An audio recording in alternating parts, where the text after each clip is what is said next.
That's what you call a delayed start. Good night, everyone. Good night. Um, Let me know if you can hear me. Bless up, fresh God. And if you hear background noise, that's my iPad making noise right there. Let me know if you guys can hear me. Man will have to teach me how to start these banners, because these people pay for advertising, so they should get their money's worth. So, fresh God, let me know if you can hear me. Bless up, Keishan, Legesti. I'm probably butchering your name. Sorry. If you've just joined, and as you come into this stream, just hit the like button as you come in. We're gonna have a good discussion tonight. I'm sure you'll like the show. Um, we seem to the Jamaica football now seems to be about, because you can see the title here is about. I call it the late night show. Oh, it's 50-50, 50-50. You change your name enough. You're some press. You're 50-50. Keishan, you have so many different names. Can't keep up with you. But thanks for joining. Appreciate you being here. Like I said, you come into the chat, just hit the like button. We're gonna have a good discussion tonight. Jamaica football seems to be, in England they have these tabloids. They have them in the States too. It's big in England because almost every newspaper in England, apart from maybe the Financial Times, I would deem to be tabloids. So let me know if you can hear me clearly. I think I have this headset which I plug in. It's not. It's connected manually or analog construct, so it should work. But let me know if you can hear me clearly.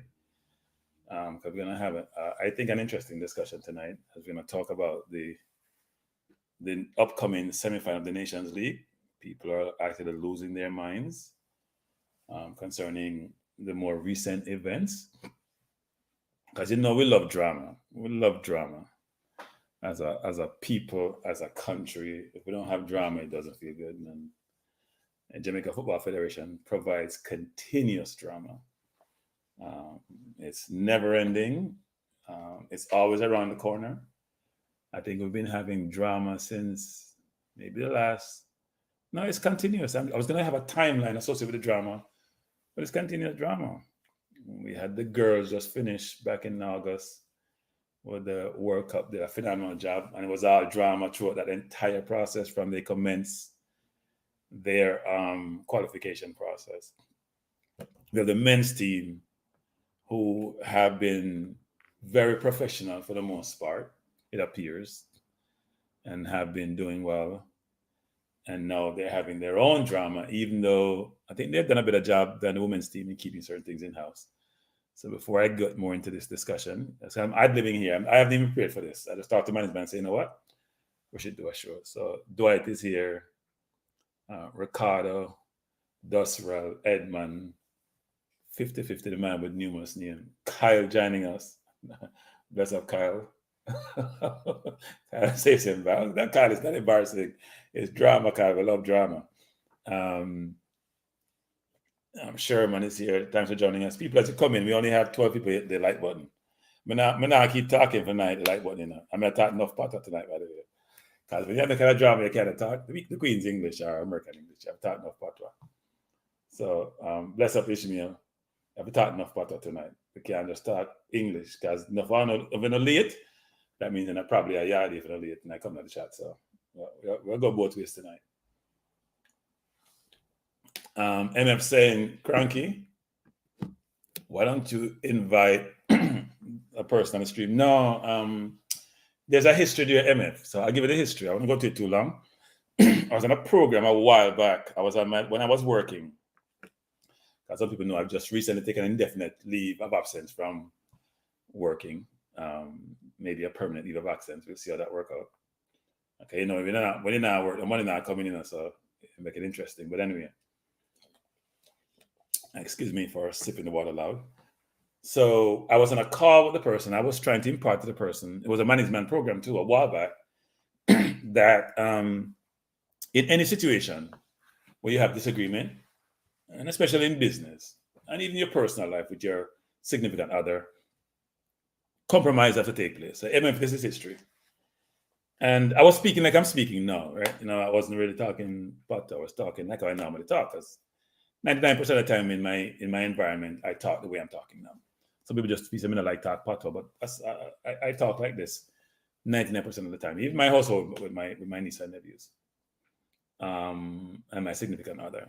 But anyway, so the person basically went on this diatribe, calling me speaky spooky, and being very disrespectful. And my philosophy in life is this: is that I try to be the best person I can be in every respects, and be as fair as possible and be as respectful as possible. You're gonna have disagreement with people. You're gonna have heated argument, but there has to be respect. And I thought the person was extremely disrespectful. And I've decided that in life sometimes I have this philosophy: if you're not gonna contribute to my life, then I'm not engaging you. That's my philosophy in life. And that's personal, professional, otherwise. And so in business, you're gonna have disagreement with people, but you work it out, because you have a each party has a goal they want to achieve. If you want to disrespect me, especially in the public domain, I'm gonna give you a history here, which I probably shouldn't talk about. I'm gonna do it. When I was going to KC, this is a long time ago, people. Okay, I'm very seasoned. I left from Rusty's to go to KC in Fort Farm, and in that time when I was going to school, I used to save up. When I went to Kingston from Lucy, I I left from third farm. I did well in when I was at Rusty's. Went to KC. I was supposed to go to Campion College. I've told this story before, but when I went to Campion with my mom, they're talking about, well, you got good grades, and can you do the same thing here? I really didn't care about that. What I didn't like though was, and at that time when I went to Campion, I know how it is now. It was all these cars driving up, these I'm calling them well and rich cars, nice cars driving up to the school. I was telling my mom, what, I'm not coming to the school. I don't feel comfortable, because we didn't have those kind of resources for me to go to that environment and feel a little bit out of place. I wasn't comfortable. So I actually 5 minutes out of school, and somehow I got into Casey. Don't ask me. I don't know what she did, but I got into Casey. So anyway, to make a long story short, I used to take my lunch money, never eat lunch, and buy these pants. They call them gunfoot pants, with a small foot, nice pants. And on Fridays, I would wear the pants with my khaki shirt, because I hated wearing khaki uniform. And it was fifth form. It was in February. One of my teachers, the boys were out there talking, and she came out, and she went off on me like crazy, trying to embarrass me, and told me how my mom begged for me to come to school, and I'm disrespectful. I said nothing to this lady. All I had was a pants on. Why am I wearing a uniform that doesn't match with the other uniform? Now, everybody wants to look cool and wear their pants. And I must admit, the worst you can do, and I realized that in my life, is embarrass me. And let's just say I had a discussion with her, and let's just say when I finished talking to her, I was even embarrassed when I finished talking, because I was upset, and I wasn't cursing, but I let it be known that I was not having her disrespecting me. And I actually didn't go back to Casey after that. I left Casey in February, took GC, and I just decided not to go back to school. I was just so upset. Why I'm saying that is because I don't take embarrassment well. I realize I throughout my life, so I try not to put myself in situations where I get embarrassed. A long story, MF, just to answer your simple question about when I invite somebody. I want to say never about anything in life. I don't think I would ever engage that person. Person don't need me to engage them. I don't need to engage them. It ain't gonna happen. So I hope that put that to bed, and these things are recorded. That person I will never be engaging. I find the person to be, I don't want to get into it, but let's just say there's some people in life you just ignore and move on from them. They're not in your space. They're not in your domain. You don't need to be around them. They don't need to be around you. You go your way, I go my way. So when I have my channel, that person will never be on my channel. I prefer not. If I had to have one person on my channel, just me alone have it, whereas that person who can generate views, it ain't happening. You stay in your corner, stay in my corner. You're a big fish in a small pond. Great that you live that way. And I'm proud of you, and I hope you continue to do well. So I just finished that little diatribe and give my perspective on those things. Ain't happening. And Ishmael said, country boy. Ishmael, what do you mean country boy? I grew up in the country. I love the country, but I love Kingston. Trust me. I lived in different places in Kingston. I lived off Walton Park Road. I lived in Harborview. I lived in, when I was like, I'm giving too much history here, but when I was like 7, I think I went to Kingston first, and I've been trenched down for 3 months. They went back to country to St. James, then moved to about 3 places in Hanover, then moved back to Kingston. I moved so much. I moved like 8 times when I was in Jamaica, like a nomad type lifestyle. But I enjoy meeting people, enjoy engaging people, enjoy going to different schools. Even though you start make friends, you move again. It's a good thing. Jamaica's a great country. And I love being a country boy. I mean, we had food. We didn't have to struggle to get food to eat. You can get breadfruit and ackee and starfish. We don't struggle. So you be a town boy, enough town people hungry. Ain't nothing wrong with country. So long as you can do well in the country. And personally, I prefer going to a co-ed school than I love KC. It's a great school, but I prefer going to a co-ed school than an all-boys school, I must admit. Anyway, back to the football. Bless up, Jason. Bless up, Dosrell. Thanks for joining. People, please hit the like button when you come in. But just a little bit of my history. And MF asked me a question. You know, in touch a nerve. That's why I went on this long road to try to explain to him why I don't want to interview certain people. Don't want to talk to them. But we're going to talk about the football. And I thought tonight would be about talking about the team that we select, but that ain't the story. That's not the story, people. We have more drama. You know, it looked like drama selling up. I haven't seen me talk about that. Drama sell my youth. Drama sell enough. Because when the drama drop, people come out of the woodworks like our aunts. People love entertainment, and drama is entertainment. So when the drama drop, where the fans them know where them come from, but them pile up while they're on every single stream. The numbers go up materially. And it reminds those of you in Jamaica may not hear. You probably all know this because news travel everywhere.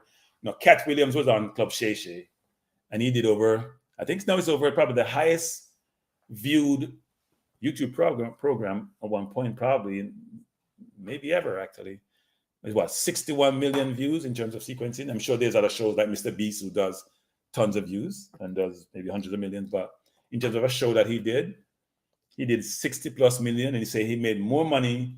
That's what Shannon Sharp said from that podcast that he made in any year in the NFL, and he made good money in the NFL, millions. So, and that was one where Cat Williams called out everybody and their mom, and was just slamming everybody, right? So drama sells. People love drama. It's entertainment. I'm not now in the drama world. I try to keep things much more low keyed.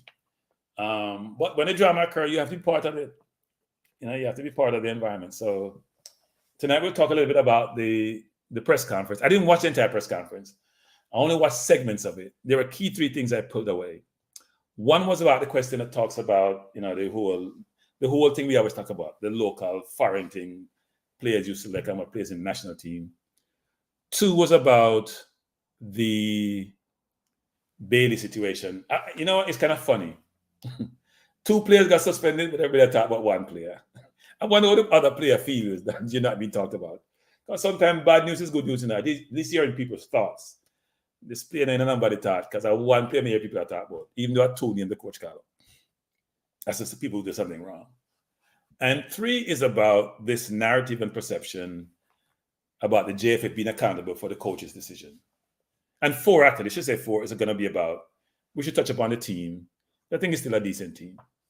So what I'll say first about what the coach said, which is, and I've said this a lot of times, people, football coaches' primary goal is to win football matches. That's how they build their resume. That's how they get paid. That's what the fans want. That's what sponsors want. That's what stakeholders want. Sponsors, fans, administration, players who are the product, they all want to win. All right? People, please hit the like button when you come in, because there are 49 people in the chat, and we only have 28 likes. And so if I'm Hagrimson, and when you're a coach who is not also a local coach, meaning you're not from the environment where you're coaching, it's even more of an imperative for you to win. You don't have any associations there in terms of you haven't built up any goodwill in the community. You're not like a Tapper Whitmore who played for Jamaica, who was a brilliant player for Jamaica, build your reputation, you'll get more leeway. If you don't win, you're gone. There's no association there. There's no connectivity there. And so if that is the case, then winning is everything. And you have no allegiance to the locally developed players in this situation. You have allegiance to the contract you sign, which basically says you're going to be the coach for the team.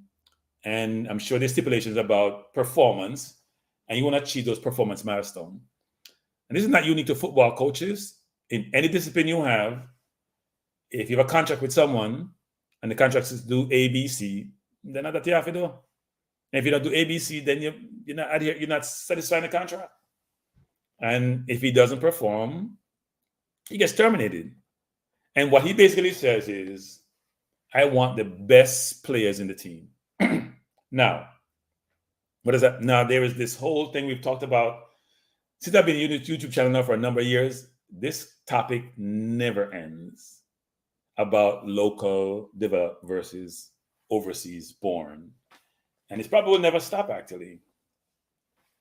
Especially given a lot of stakeholders on the island do not want to have overseas born players in their team. It's a fact. It's not something people are making up. It's not some kind of narrative that's being conjured. It's a fact. They don't want people born outside of the country on their team. They want the people who then grew up with, who then play schoolboy football and then club in the team. That's what they want, right? But if that's what you want, is that what everyone else wants? If that's what the country wants, everyone else wants, they got to change the laws of the land and change the JFF Constitution. And don't give people citizenship who born outside the country. Don't make them eligible. Do like what Trinidad does. Restrict who can be citizen, even though they have some allowance there, to make it much more draconian than some of the countries. I don't see that in most of the countries, though. In the UK, for example, England is always fighting with Wales and Northern Ireland and Ireland and Scotland about players. Always. They just seem to want the best players. They haven't won a World Cup. They haven't won a trophy since '66 for the senior team. They don't care where you come from. So long as you can play for them, they want to play for them. We seem to have this perspective that's only people on the small island, even though that island send all these people overseas and welcome them back in a lot of different ways, seem to have this problem. And we keep talking about this. It gets tiring, actually, after a while. But it's actually still relevant. It's amazing how something so old and stale can stay so relevant. And talked about 24. It's like we keep repeating ourselves, right? And so it's somewhat frustrating to be continuing to hear this, but the coach has made it clear. He wants the best players. And until the laws of the land change, which is not going to happen, unless the JFF become much more restrictive, and we'll keep them foot to the fire. And look, they have their quota system, but they allow the senior team to be open. So they have a closed, semi-closed system for junior teams, open system for senior teams, right? And in that vein, any player is eligible if they're citizen. They get a passport. Not only citizen, you have your passport to play for the national team. And nobody, and I hear Travis saying this all the time. People, please hit the like button when you come in. I'm going to keep reminding you. I keep hear Travis saying this time that, isn't it discrimination? Why is discrimination deemed to be one way? Because he says that there are individuals from the diaspora who only want overseas players in the team. I must admit, I have never heard that, actually. Now, it may appear that way when those individuals have no problem with all the players being born overseas. I think what people are saying is they want a meritocracy. They want the best players. Now, one can say the best players is subjective. Well, let the coach decide who the best players are. We may pontificate. We may express our perspective of who's the best player and who should be in the team. Fans do that for every team, club team, national team, all the time. I said this yesterday. I heard the Brazil coach says he's going to have more locally based players in the Brazil national team, even though I think all their players are born in Brazil. So even there, you're seeing a conflict between those who are locally based and those who have been exported. And the reason why you export them is because they're so good to export them. And yet that coach is trying to appease people. But let him start losing and see what happens to him. He'd be out on the street, frankly, for another job. So even there, you see that happen. So we seem to be what I'm going to call a slave to what is deemed to slave to what I call proximity, right? What's local, we're slave to it in some respects. And it's understandable because that's what you see, that's what you know, that's what appeals to you. But At the end of the day, I think most fans want to win. And if you want to win, then you have to have the best players. I'm going to repeat that. Who the coach believes is the best, who are the best players in your team. Doesn't mean you have to have the technical wise and skill wise and physical wise the best 23. But if at 23 the coach believes you're the best players, those should be in the team. That should be the case. So it's interesting that we have this continuous drama about the situation. And so I'm glad the coach made it clear that he's going to select the best players, right? Now, I'm sure we heard about the situation with John Wall.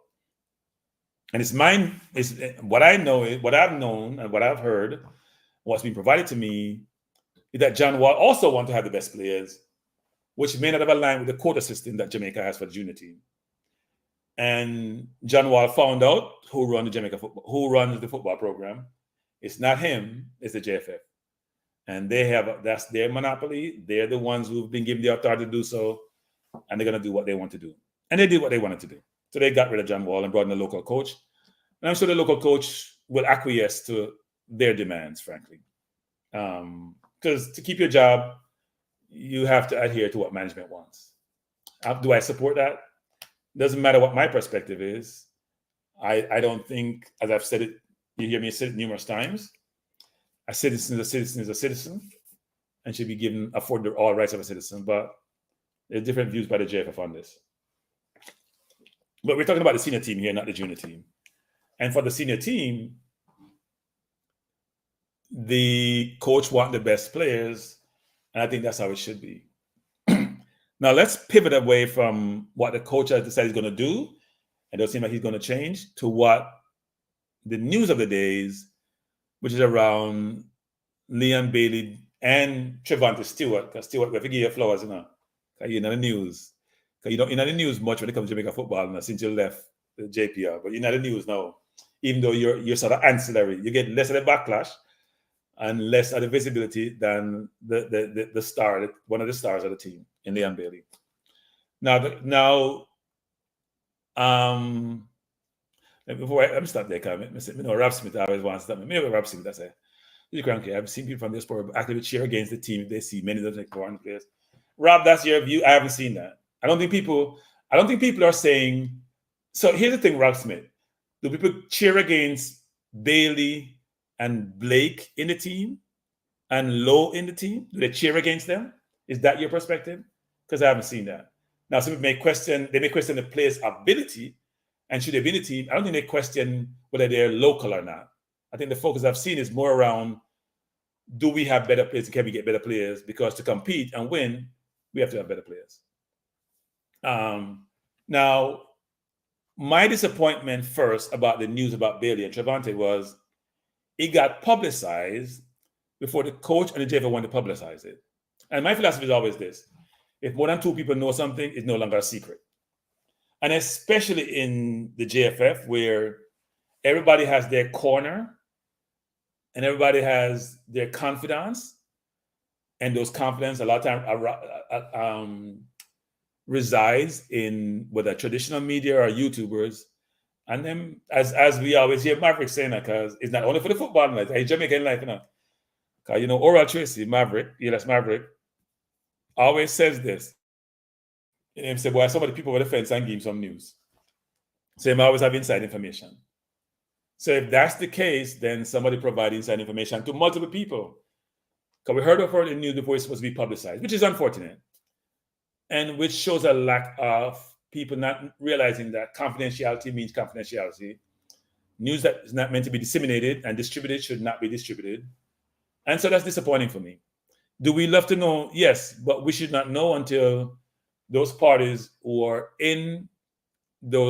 resides in those seats decides to publish the information in a manner they want to.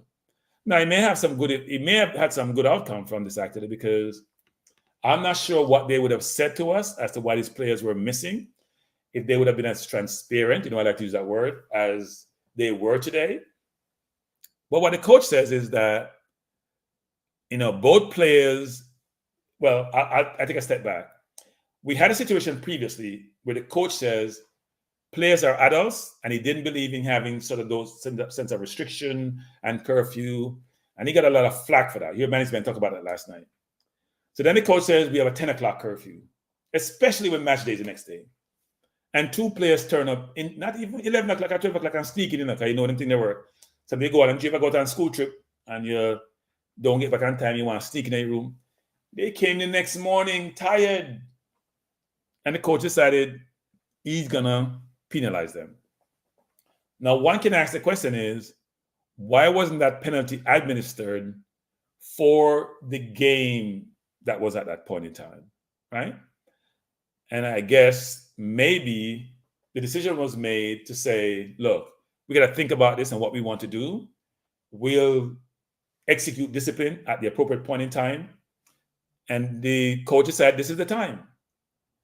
So I know people are disappointed in terms of not having the best team on the field. And it becomes more of an imperative when we are missing at a minimum 4 of our best players between Pinnock, Bell, Gray, and Nicholson. They're missing for different reasons. The 2 defenders because of injuries, the 2 forwards because of yellow cards or too many yellow cards, and 1 more player make 5. And we have always had challenges with the US in the US. We can play the US in Jamaica all the time now, even with not the strongest team, because they struggle away from home a lot of times. But in the US, it's a difficult feat, and it's exacerbated by the fact that they have almost the entire team, apart from maybe Dest and maybe 1 more player. They have most of their team in play. So that makes it difficult, right? That makes it difficult to overcome. And I know a number of people are going to the game, including yours truly, and we would have loved to see the best team play against the US, because we feel that the players are very confident. But we should also look at the team that has been put together and support the team and get comfortable with the team. Yes, we're going to be disappointed. Yes, it's not the best situation. Yes, we're not at full strength. But it's a Jamaica team with a lot of players who have played well for the country, who are doing well in their club teams, and therefore we need to support the team. Now, back to the Bailey situation. I am a disciplinarian. I believe you got to have rules and regulations got to be followed. I believe this indiscipline just breed more indiscipline, just breed chaos.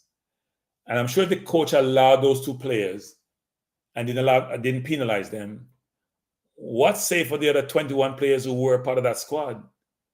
Wouldn't they then say, you know what, why can't we do the same thing? Why would you afford these players those privileges when the rules were set? The rules were not ambiguous. It was clear. Why wouldn't you mandate that they adhere to it? Why would you allow them to do this? How could that be okay?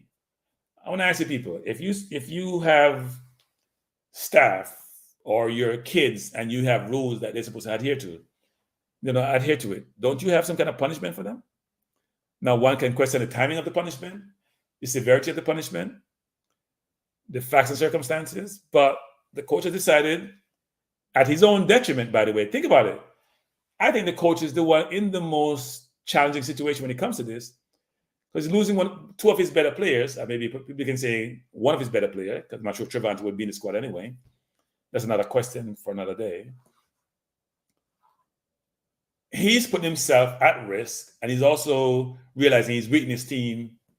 But I'm sure he felt this had to be done. And as I said yesterday, I think that there are other senior players in the team who were consulted and agree with this punishment. I have no doubt in my mind that that's the case. The captain, Blake, would have to be consulted. Lowe would have to be consulted. I think those 2, at a minimum, have to be part of that decision. Not necessarily decision, but be informed and either say, we agree, coach, or we don't agree, coach. Because a coach want to bring along his senior players in the team, because they're one set the standard in the dressing room. A lot of times it's not the coach, it's the senior players, the ones who are some of the better players, but also have the respect, the seniority, and the acumen to help manage the team. As you heard about when we played Canada, what Lowe and the coach talked about, it was a combined decision for him to play midfield. So he's one of the senior players who's consulted. So I would find it very strange if they weren't involved, not necessarily make the decision, but at least be consulted or be informed very early in the process. So I find I hear a lot of the comments being made, and people are extremely, extremely, extremely upset, and they come in with all sort of conjecture and all sort of reasons as to why this happened. They go back to the history between the manager of the person of Bailey and the JFF, and they're saying that's what causes it. And the JFF don't like the player, and they don't like this club player, and I started sitting. As I say, I started sitting. I go on. I think the coach made it clear. We have rules, we have regulations. It was agreed by everyone. Everyone was knew about it. Player didn't adhere to it. And here's what I think, people, because people don't realize this now. Miss Sure, I know the first time. Because remember the last time when people were partying in Jamaica before we have game? Some of the same people them are party before we have game. Who no get penalized? At some time it have happened. Alex, let me, man's supposed to join me, Alex, because he might have the phone for calling, But let me see if I can set up my phone and have calling actually. My calling situation is not the best here, but I do have a phone with a yard number on it, so if we can get it set up, me set up and calling. But let me take some of your comments actually, because I've been doing my little monologue for a little while. Let me take some of your comments. So Gunners Boss says they're not staff. You mean staff or kids?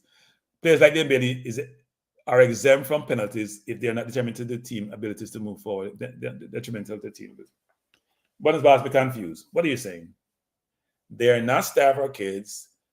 Because I use an example. Okay, Gunners Boss. The players like Leon Bailey is exempt from penalties if they're not detrimental to the team abilities to move forward. Gunners Boss, you're confusing me. I'm not that smart, but you're totally confusing me. And let me say this again, people. Let me say this, because this is important. And be honest with your views. Do you think if Unai Emery said curfew at 10 o'clock, the player would stay out and come in next morning? Let me know what you think.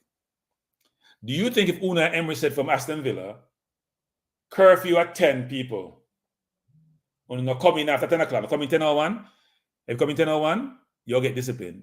Do you think the player, can we talk about Trevor Stewart? Can nobody talk about Trevor Stewart?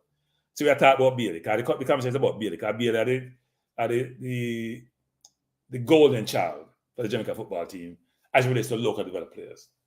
If Unai Emery, because we know Unai Emery operate, and we see Unai operate at Arsenal. If him say, you know what, I'm going to come in 10 o'clock. On the thing say, him now come in 10 o'clock, let me think what you think. I'll be curious to hear that. I don't run off in the mouth to talk about, say, coach make him play and I idiot in the coach I go on with. Me want to hear when I feel about that. And me said today on another program, the player now on competition, theme position per se, so the player now respect the team, but they do them thing there. For me view that, and me not change it. The way they play for the national team and play for Villa, and the way the player operate, then you know him can take more liberty with the national program than he can take with Villa. Can't do that Villa, because Diaby they right behind him. Him not play Diaby play. Now sometimes they play two of them together, but when Ramsey fit and Diaby fit, him not do that. Because he knows he will sit on the bench. Probably not in another team.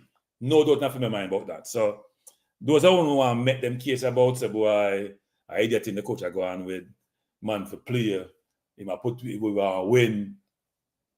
Then you think the means satisfy the end outcome, right? You believe that you can do anything so long as you get a good outcome. I believe in that.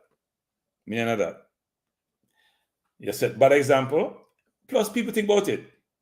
We have Dixon just coming at the team. Look at you two are do really well for himself. We have the little 18-year-old from the UK just coming at the team. I was a mess up in name, so I don't want to call it. Start that C. And then look at you, they're going to have example of somebody who disrespect the program. I don't know how to support them thing there. And we stop the slackness, man. Stop the slackness. And I can't tell me something they're okay. And Gunners, if I say Gunners Boss, I don't want to hear your nonsense, Gunners Boss. I tell you the truth, Gunners Boss. And nonsense here chat. Nonsense here chat. And for those who say, boy, the punishment should occur in a Canada game, the coach decide when he want to punish people. And I want to make that. The coach decide that. He must pick the time and place to punish you. And some of the parents wait to punish you, You do something wrong. I'm not saying I say, boy, you the money no kids, cranky, so you can't use kids. May I use my example, what suit me. I say your boss, the coach and boss, wait to punish you. Let me feel say all things are good with them. Make things are stew for a while.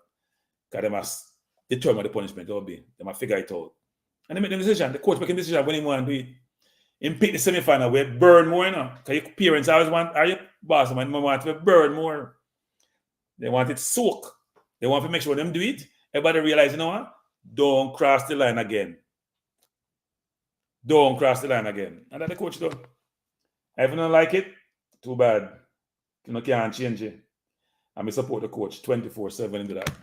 Now, when the coach make mistake on the field, when he make bad change, when he not play the right strategy, me criticize the coach. For this, me not the coach corner. Him set good example. Him do the right thing.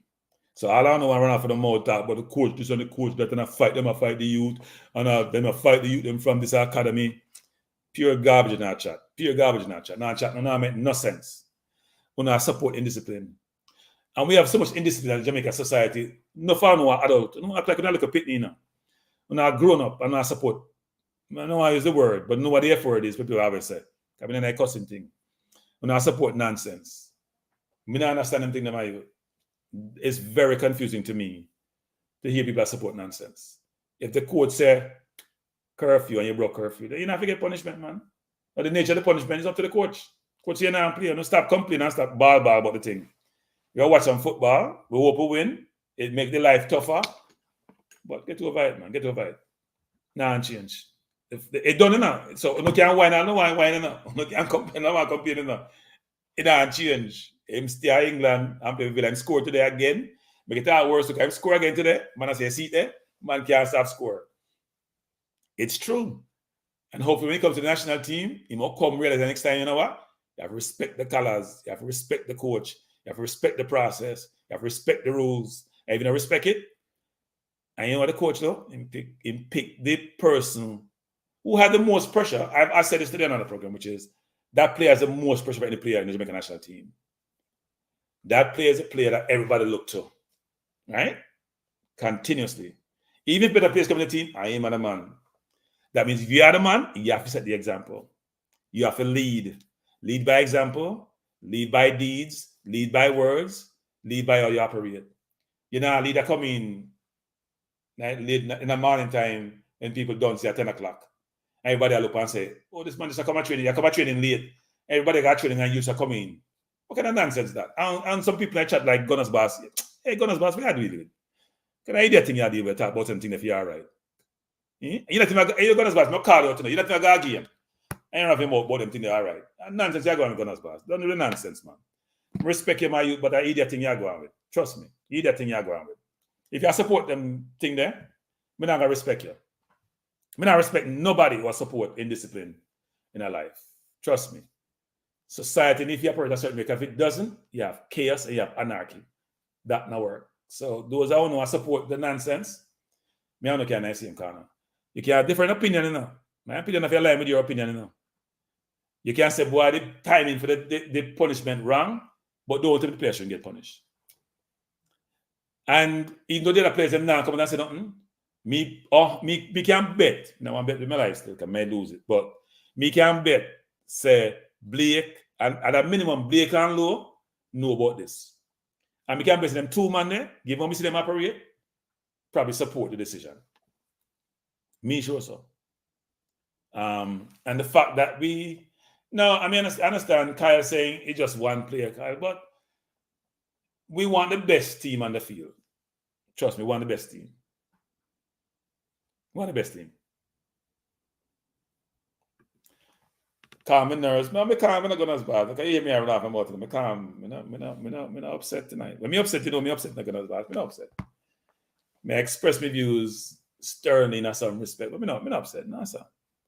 It's not that serious. Not that serious, trust me. I wonder if this was Gray would feel. We probably would have put this in like a Gray produce. And plus the player is a good player, but he not really delivered to the national team. We hope that in recent form will translate to the national team, but it is what it is. It's not the end of the world. The man is bad for life. In ban for one window, right? We have Copa America coming up. The coach must say the ban extend to Copa America, which is another big competition. The player have another competition player, and World Cup qualifiers are coming up. The player should be in the team going forward. It's just one window. Pinnock is not here for the window. I know you're not cry about Pinnock. I know you're not ball but Pinnock is not here, and we will do without Pinnock. And Pinnock is one of the key players of the team. Stop the cry thing, man. Stop the cry thing. We're gonna support the team, and right now we are transition to that because we talk about everything too much. Discipline occurs all the time. And I want to mention something today because I'm digressing here a little bit. I'm about to talk English because no, I get cussing either way. I talk English, I talk Patois. No matter. I was listening to Dark Sports today, and Ben White, who is Caucasian by the way, who plays for Arsenal, and these things are important. These little details are important. Decided he did not want to take a call up for England. And boy, if you start reading paper them in England and listen to the news them, you think the man start World War III. You think the man did the worst thing in the world. You think the man a traitor. He horrible. It's the kind of adjective used to describe the youth. Because the youth say, "Me no want play. Me no want call up." It was disgusting actually from where I sit. Because here's my view on this. If you call the player, and I'm sure the player there's always something behind the scenes in the people.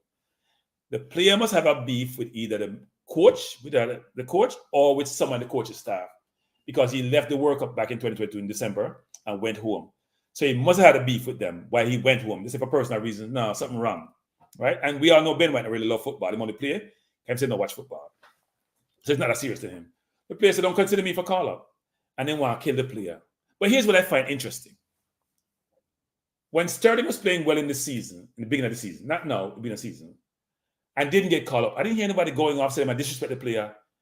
I know the player should have get called up. People say he should get called up, but nobody now go off and say, "Oh, horrible Southgate was not to call the player and it's terrible and how Sterling should feel." No. So when is the player being disadvantaged? Everybody just lukewarm. But when it's supposed to the country be disadvantaged, all hell break loose. And I've always said this. The player got to think about themselves, just think about the country. You can't just have it one way, right? So Ben White, you do what you do. Sure, so not everybody want to play for the national team. Ben White saying no want to play. And I know part of my point also is, people want to play who they want to play for.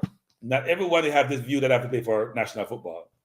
Ben White saying no love football, so he just play because he can get paid. So anyway, we go back to the Jamaica team. So what I'm going to do is I'm going to hide the squad. So we don't talk about that. This is the squad, people. This is the squad. Wait, nah, show the squad right now. I don't know what happened here, sir. This not come up full. Let me move it up still. If I pull it up again, let me put up the wrong thing. Me have a call out some name because some of the picture may have not come up right. But when you can see the goalkeeper and the midfielder, them, you have a call out the forward them because someone will pick up the picture. We pick up now show up on your screen. But anyway, we have the three goalkeepers, which is Andre Blake, Davis, and Waite. The midfield, which I think is our biggest challenge, we have Rich. I wonder them have this thing all mixed up, King and our midfielder, King a defender. But anyway, we have King. Well, I'm sorry, it's defender here. There's somebody on the midfield that they had there, which was Cephas, which I'll touch upon.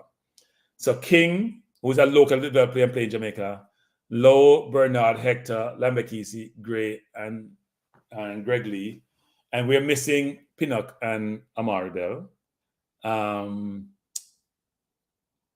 Which are big misses, by the way, because these are two Premier League players and two players who could really help us, actually, as a country. It's very, very disappointing that they're not there. And then the midfield, and as I said, I apologize for this because I actually can pull it up. Maybe I should try to pull it up again. I'm going to try to pull it up again. Let me do this differently, people. Let me remove this and try to come back with something else. I don't know why it did this. Because I pulled it up the right way. Maybe I'm going to push it up. And you can pull half of it, actually. Remove this. Me I mess up, what me I don't know to charge. And I know when management, are you there? We need your help, my youth.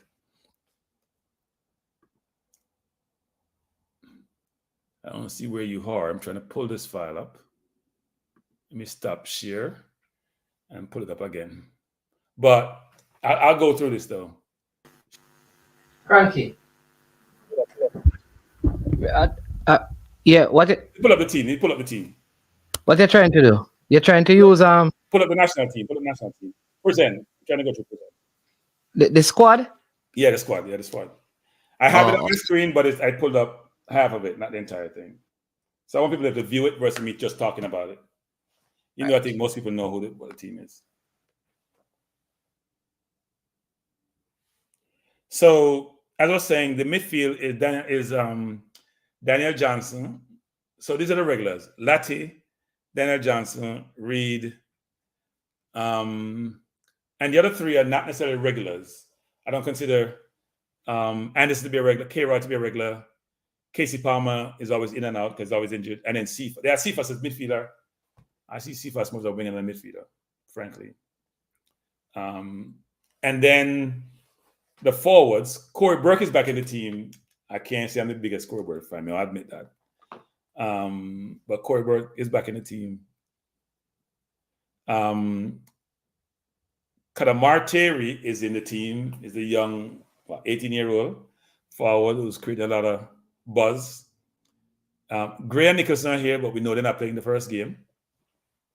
Michael Antonio, who I think played really well today for West Ham. I watched the entire game. He didn't score, but he played well. He looks fit, and he's on his way. So hopefully he can find his form in the tournament. And we have Jamal Lowe, who's always been in and out of the team. And then, Kaheem Dixon, who has done really well at schoolboy level and also has played well when he's had the opportunity to play for the national team. She said, why do you keep pronouncing Dexter's surname? I thought it was Lambakisi. Is that what's it? Is Lambahisa? It says Lambahisa. I thought it was Lambakisa. I don't know. Can't read. I can't pronounce. Maybe that's what it is. Now I'm reading it. It says Lambahisa. Is it Lambakisa? I think I should say. It looks like a K. These letterings are not the clearest. So now Gunners Boss, I know there are more players than White. White is more recent. I know Vardy didn't go in the team because he didn't want to sit behind Kane. Because some players are like that. I don't want to sit on the bench. I'm sure Ben White doesn't want to sit on the bench. So there are the players who have snubbed England. He's the most recent, and it's been a big deal. They're saying it's a disgrace. But we're not getting to England. We're talking about Jamaica. But he's gotten a lot of grief for it, right? You're saying it's Lambakisa. Okay. Thanks, Dwight. Maybe I try to enhance my pronunciation of his name. But I think this is a decent team. People, tell me what you think of this team, of this squad, I should say, not the team. From, if you think about the players, was this what you expected? Are there any names here? Maybe apart from, say, Whisper or Wes Harding, who I heard before, we expect who are not here. I think most of these players would expect. I wasn't sure Tavon Gray was going to make the squad, frankly, or King for that matter. But with Pinnock out and with Amari Bell out, it shouldn't be a surprise. But I think this would be the squad that most people would expect, right? I'd be surprised if people had a different view for most of the players in the squad. I think when you look at the 23 players here that we're going to have for next week Nations League, I think most of these are the players. And the midfield doesn't look as bad as it was, at least to me anyway, when we see that Bobby, Casey are in the team with Daniel Johnson, right? Still don't see a really good CDM there. And maybe if we're losing, we put Lodi again, that work to be a destroyer. But as it stands, I think this is a decent squad.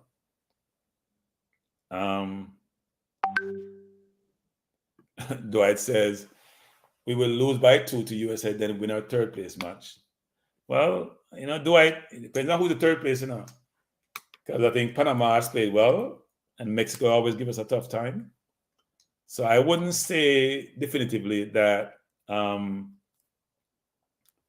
that we're going to win the third place match. We will have Gray, we'll have Nicholson, so we'll have more firepower up front, but it's not definitive, or it's not. We can't make that definitive statement that we're definitely going to win. We hope we're going to win, frankly, because it's a long distance to travel, especially the man who fly from Europe and go back with 2 losses. So, and frankly, I'm not going for the third place game now, even though I'm staying for the game. I'm staying for the finals, which I hope Jamaica is in the finals. And even though the US have the strongest team, and even though I must admit, I can't say I'm overly optimistic, as we always say, the ball is round. And when the ball is round, anything can happen. Anything can happen. And the team is not going there to lose, right? Between the Casey Palmer and the Reed and Daniel Johnson, which I assume would be the starting midfield, but I could be wrong. I think that'd be decent. I would expect Cephas to be playing one of the forward position and probably playing out wide. But let me know what you think your team will be, people. We don't want to go into all that detail now because we have much more time between now and the actual game to go into the team specifically. But let me know your thoughts on, was this team you expect? Do you think this is a strong team? Do you think this team can compete with the US? What are your expectations? Are you like really bummed out given that your favorite player for you, number few Bailey's not in the team? Are you bummed out because we have so many suspension and injuries? What are your thoughts? Would love to hear them. And you know what? Let me see if I can't get my phone for work. You know, the bad thing is, people, this is really bad. I have another phone, but I can't remember the number because it's just a side phone we have. I thought management would be here and we could just have him call into his number. But I know some of you may want to call in. So if I can find my number, I will try to put it in the chat. Kranky, they can call in, man. If someone calling. Okay, so the number's on the screen, people. You can call in the management phone and I'll hear it and I'll be able to respond to you. Yeah, but let me just put up this so you can tell me what you think.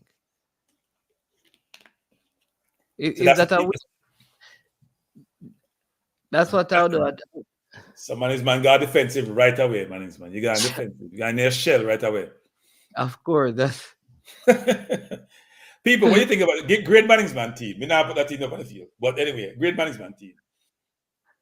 Great management team. Because management I play at 3 what you play management at 5-3-2? 3 no. Eh? A 5-3-2. No. What do you call it? No, I playing you play a 3. You play a 3. You play what? 3-5-2? Yeah. At 3-5-2. Okay. Interesting. You flood the midfield. We need to flood the midfield. I would flood the midfield because we need to flood the midfield. Because that's where I believe the USA are strongest. No, the USA are strong in both forward line and midfield. Defensively, I think they're suspect. The forward line and midfield, if you think about having Balogun and Weah, Pulisic probably play out wide, that's a strong forward line. And they probably have the middle, Musa, Reina, McKenna, and Adams. So that's that to me, their front seven. Reina may not start because he's not playing, not getting a lot of time for Nottingham Forest, but it's a very strong front seven. So I don't disagree you should flood the midfield, but wouldn't you want to play a 4-4-2? Isn't it 4-4-2 what we play, man? Yeah, just thinking. I just would change us. But all right, let's go 4-4-2. You have this right, so you can pick your own team, you know. Well, let me look at the players first, right? Look at the players. So if I look at the players, I think it's the starting 11. Would this be a starting 11? First thing, but would this be a starting 11? You play them differently? No, I'd have to remove one of the center backs actually.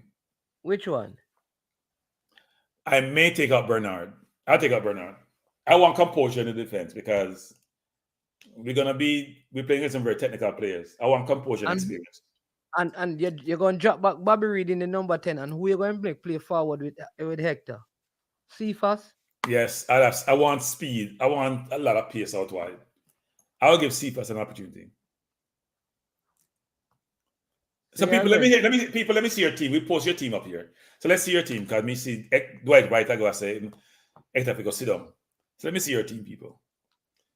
To my 4-4-2 would have Greg Lee on the left, Mannings, and Dexter on the right.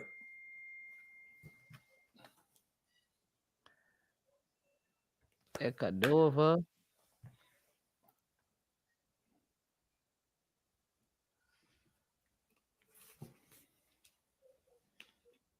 People, we have 74 people in the chat. We have 59 likes. We should have at least 74 likes in the chat. So that would be your team. My team. So let me see that. You have Cephas, Antonio, Bobby. Yeah, that would be my team. Are you doing this? Now that would be my team, but I probably would not have. I probably would. It's an interesting one. I don't like 4-4-2, but I think that's what he plays. And I'm not sure I see. But who's my C? Isn't Lati my CDM?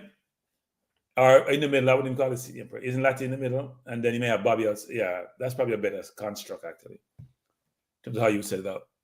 Yep, that's probably a better team. That would be the team. I think Casey's going to play beside the CDM, whoever that CDM is, and it's going to be Lati. And at some point in the game, if you're not going well, we're going to put Low in the middle. If he's even get a red card for just where would you play Daniel Johnson? Would you start him since he's not playing a lot for his club? Well, the coach have a decision to make. Antonio hasn't played a lot for his club either. Antonio and Daniel are in the same boat. Antonio may have played most of the game today, but I mean, he'll take now because they're winning by quite a bit. But he's only been back about 3 weeks now, and he hasn't played a ton. Today was his longest run out. So you have to be careful with him also. I'm sure West Ham is probably concerned about him coming also. Look, if Daniel's going to sit, then who will we play? Will we play K-Roy in the middle? Would you start the youngster as a winger? Kadamarti. Excellent question, Mannings. I haven't seen him play enough, so I would not be. It would not be genuine of me to say he should start when I haven't seen him play enough to say that, actually. But I'm willing to listen for those who believe that he probably should start. Is he a winger or is he a center forward? He can play a wing. So and then maybe you play Daniel Johnson with him because Lati's playing, Joel is playing well for his team. So because they could actually do this, I don't know if we will find his name. Play him behind Antonio, right? Right. Yeah. Right. Yeah. But I would put Daniel Johnson. I would put Bobby Reed over here. I'd put Bobby Reed over here because I want him to help Dexter. Because Bobby should be on the right. He should be on the right. Yeah. He should be on the right. And see first. I think that's a good team, Mannings, man. You're right about Daniel not playing a lot of football, which is important because there's repetition and there's fitness. And also we don't know how injured he was and what that implications are here. So yeah. I'm not finding that. I'm not finding his name. So maybe he's not in the system yet. But I would put him right here. And then maybe, depending on how the game is going, you can bring Daniel off the bench. What do you think? I don't know. No, I think your suggestion is a good one, which is I think Cephas needs to play. We need to stretch the defense for the US. We need to create some fear and have them not push up as much. And if he runs 1 or 2 times wide, they'll get nervous. So they'll have to then compensate for him being there. So I think Bobby and him playing out wide. As I said, not sure who would it be Daniel Johnson playing behind Antonio? No, it's a new player. It's a new player. No, I know what you're saying, but I'm asking the question also, which is if Daniel is not fit, if you're not fit, it's better to play the 10 than playing out wide on the wing. If you're gonna play him, right? If he's not fit, you can hide in the 10. You can't hide out on the wing. You gotta go help Dexter. You gotta run that line. So, but the kid may be the one to start. Or would you start Dixon? I'll ask you that question. Or is it too early for him? Well, I have watched this guy, and I think he's ahead of Dixon from what I've seen. Dixon is a good player. Right. Yeah, I would start him because he has he's a starter for his club. He has been playing. He has scored 3 goals. So I would, if I'm going to start one of the 2, I would start him. Okay. Well, the coach has some tough decisions, Coach has some tough decisions to make. But I think most of the team picks itself, actually. I would think the defense, apart from maybe Hector or Bernard, it's probably the one place where you're not sure. I think in the midfield, I think Casey's been playing well, so he has to play Lati. Even though I'm not the biggest Lati fan, frankly, to be honest, he's playing well for his club, so he should be playing. Bobby has to play. The question is, to me, is Antonio has to play, just given his seniority and his experience and his talent. So there are three questions on the field to me. One But you know what is funny? Go ahead. Sorry, you know what is so funny, right? So if you remember, Antonio missed the Canada game, You know that, right? Yeah, Nicholson started. Yeah. Right. You know that Casey also missed that game. Right. Okay.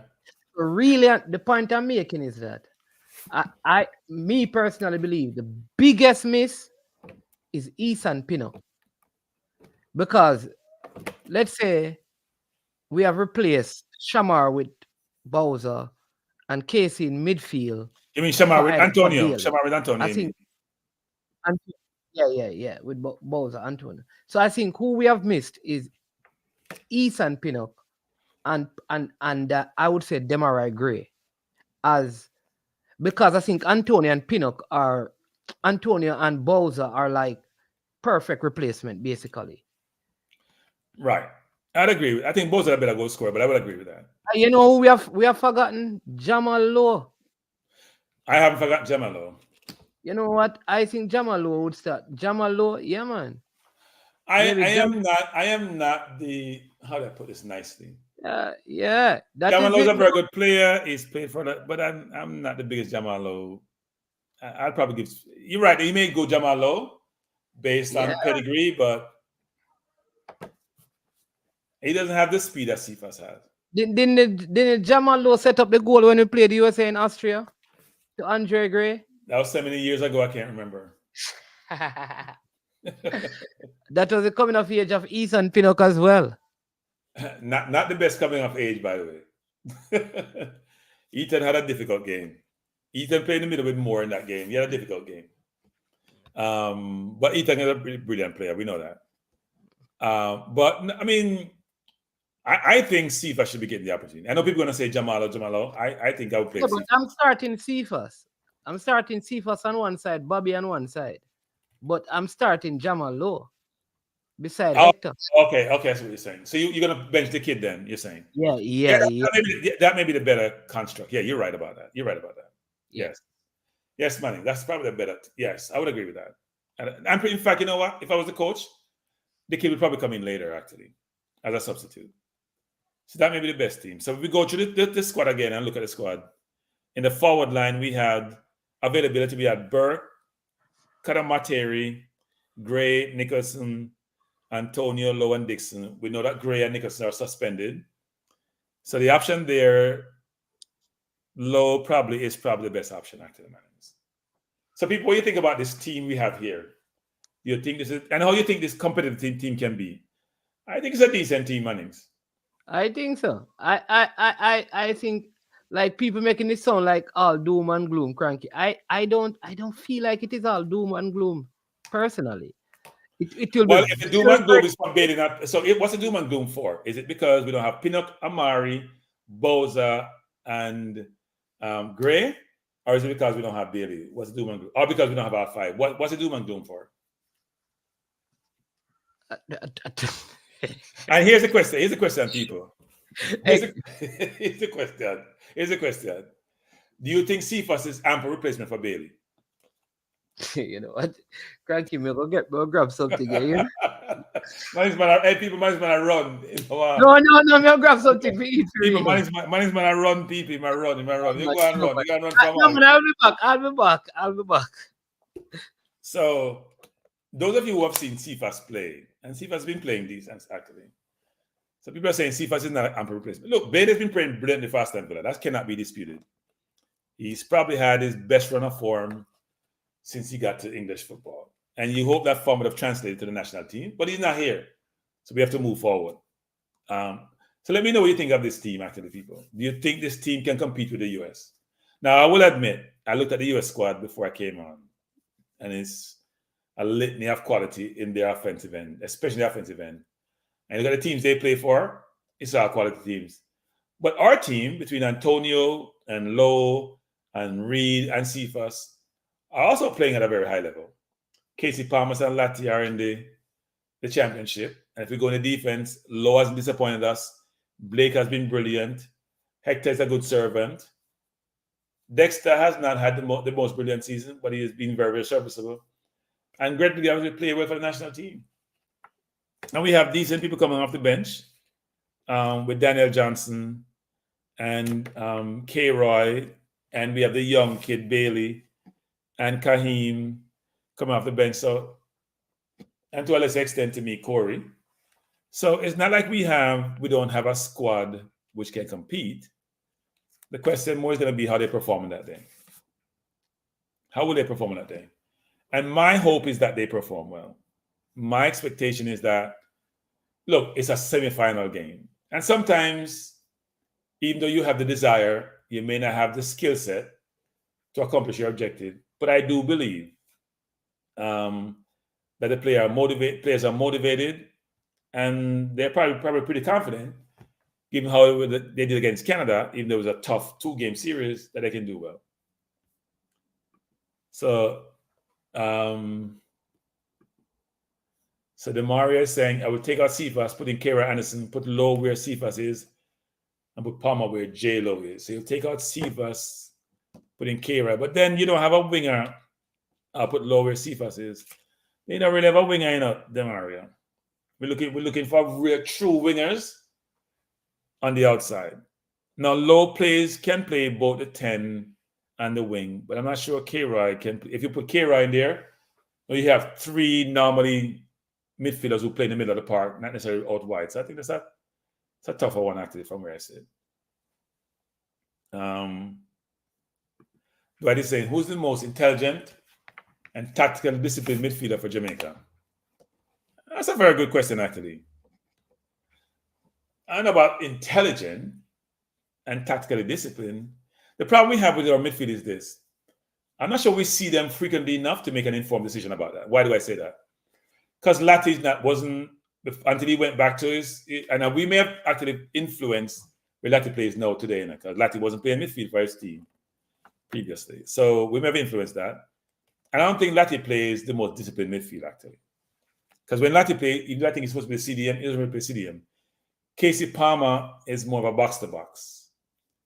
So if you think about those two, DJ is also a box-to-box in a sense. So as box-to-box midfielders, they play the 8 well between DJ and Casey. When I think about tactical and discipline, I'm more thinking about my CDM, frankly. Because the 8 just have to go run the line from back to front. But I think Casey and DJ play their position well. I haven't seen K-Roy enough for the national team to make an informed decision about his discipline when he plays in that position. And I think Latti to me play a little bit like how Lowe plays. He just play a midfield. I don't see the discipline in Latti, actually. I haven't really seen that. So, but hopefully, this team that we have here, I'm going to say hopefully, I think it's going to be very similar to this team. I don't know about Hector. I don't know about Cephas. And I'm not sure where Lowe's going to play, but Lowe will probably start. DeMar said Lowe is a true winger. Yeah. But I don't think he doesn't have Cephas' speed, right? Sometimes you need that differentiated quality in a player that's going to scare people. And Cephas has both skill and speed. So we'll see what happens there. But I think Cephas would be a good addition. And if he doesn't start, maybe he can get an opportunity to play in the game. I'm looking forward to the game, actually. I haven't checked if it's a sellout or not. And by the way, people, I should say this. I have 2 extra tickets. I'm either going to sell them back. So if anybody in the chat want them and you want to reach out to me, I bought 4 tickets. I sold 1 to a good friend of mine who wanted 1. So I have 2 more. They're available for sale. And they're not $10 US either. So never come to me with $10 US because they're much more expensive than that. But if you want, I'm going to sell them back to they're going to say buying for people that want them. But don't depress people about the team, because the team looks decent, even though we're missing quite a few players. I should say quite a few starters or expected starters. And the question, because if we had the team, it's interesting actually, because if we had the entire forward line, you ask yourself, who would not have started? Would we have benched Casey Palmer? Would we have benched? I think Jamal would have benched, but that would have been 3 players added to here. Would we have benched? Would we have played Nicholson and Antonio together? I'll play one of the two. Would have been interesting actually to see what we have done. Because we'd have had 5 forwards for 4 positions as far as I'm concerned. So that would have been really interesting about the coach's decision. But we don't have that challenge because 3 of those forwards are not available. Well, 2 are not available for yellow card reason, and 1 is not available for what we all know, why the person is not available. And 2 defenders, both on the left, both left-footed, are not available. So we don't have a really left-footed center half, because neither Hector or Lowe or Bernard are left-footed. So it'll be interesting. But I can't say I'm overly optimistic. I'd be a hypocrite saying that. But I'm a little bit more optimistic now seeing the team on paper, even though we're missing 5 players. But it's going to be tough. We should not fool ourselves. The U.S. is very strong. The U.S. believe they own this competition.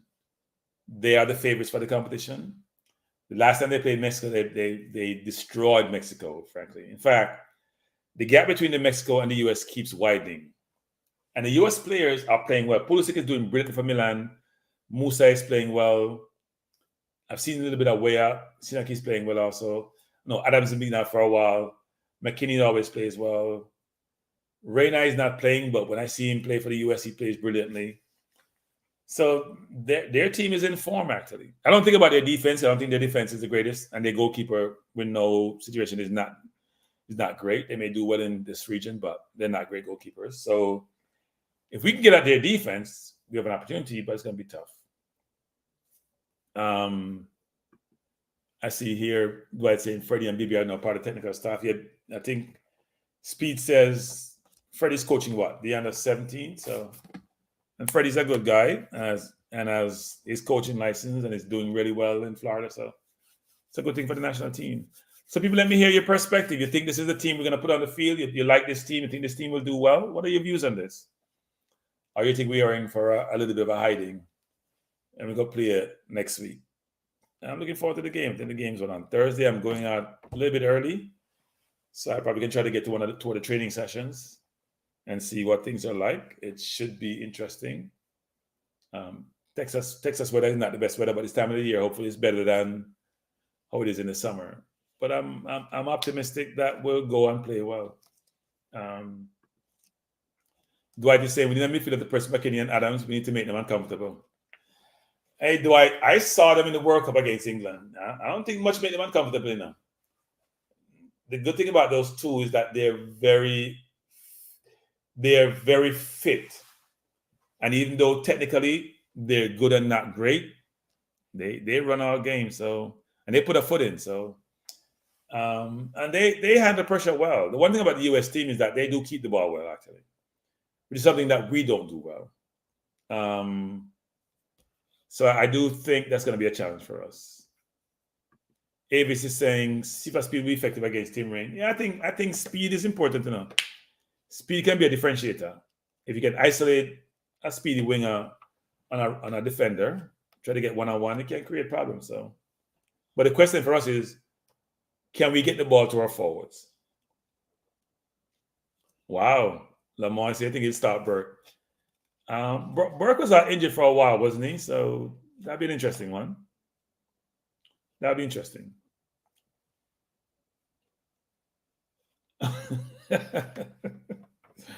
Miguel says, do it. What's your division of well? 2 or 4?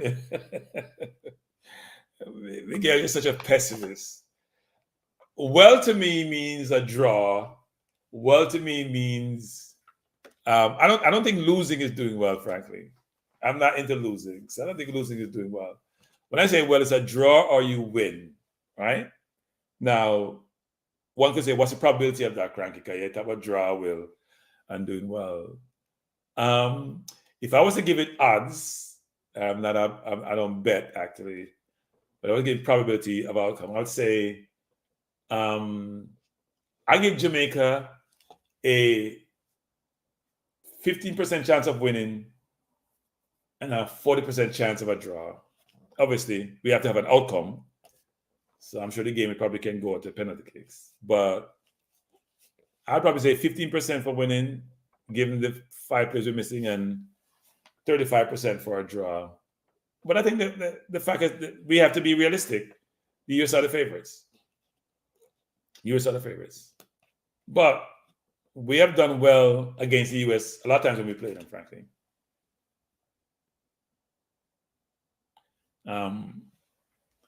Why 4-3-3 have enough name enough. Enough name. When perfect call you 50-50. 50-50 saying Kranky and Kranky spell my name wrong, Pressa. Because I change my spelling of my name and I look on it. Name easier to spell them over E and vowel thing. Kind of change them up. But anyway. He says the problem isn't scoring goal for this team, but it's more the lack of stealing in defense and the mishaps in defense at times. Is it really the mishap in defense or the middle of the park is open? I'm not sure it's the defense, because you have to get past the middle of the field to get to the defense. I'm not sure we plug those holes in the middle of the park and protect the defense enough to prevent the opposition from penetrating us. I think the middle is where we have some challenges, actually. So if we can shore up the middle, which is hard to do because we don't really have a true CDM in the middle. Someone who's going to protect the back four and maybe the back two, the two center halves. We don't necessarily have that the way we'd like to. So that's tough. But I don't think it's necessarily the defense per se. I think the middle of the park is where we're challenged, actually. And also keeping the ball. I don't see Lati as it's not a Lati, I will not be a hypocrite either. I am not the biggest Lati fan, I'll admit that. I think Lati has potential. I think he's playing well where he is now, but I need my midfielder to control the flow of the game, to take the ball off the defense, progress the ball up the field, protect the back four, recycle the ball, mix up the play.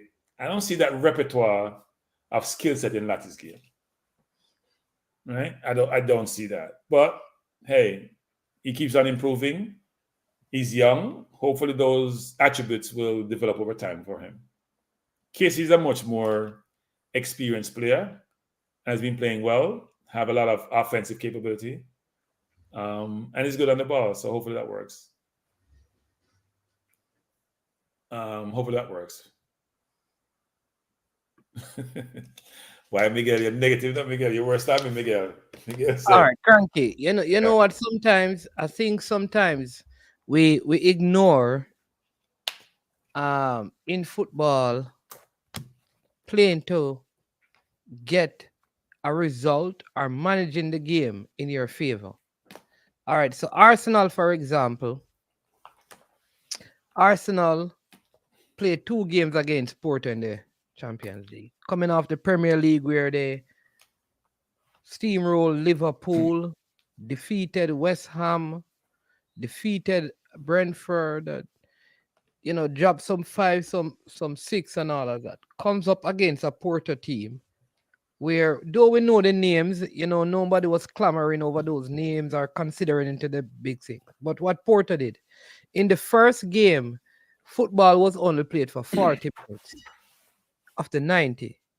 The rest of the time, the ball wasn't even in play or moving, fouls, stopping, slowing down the game, interrupting, and very few cards.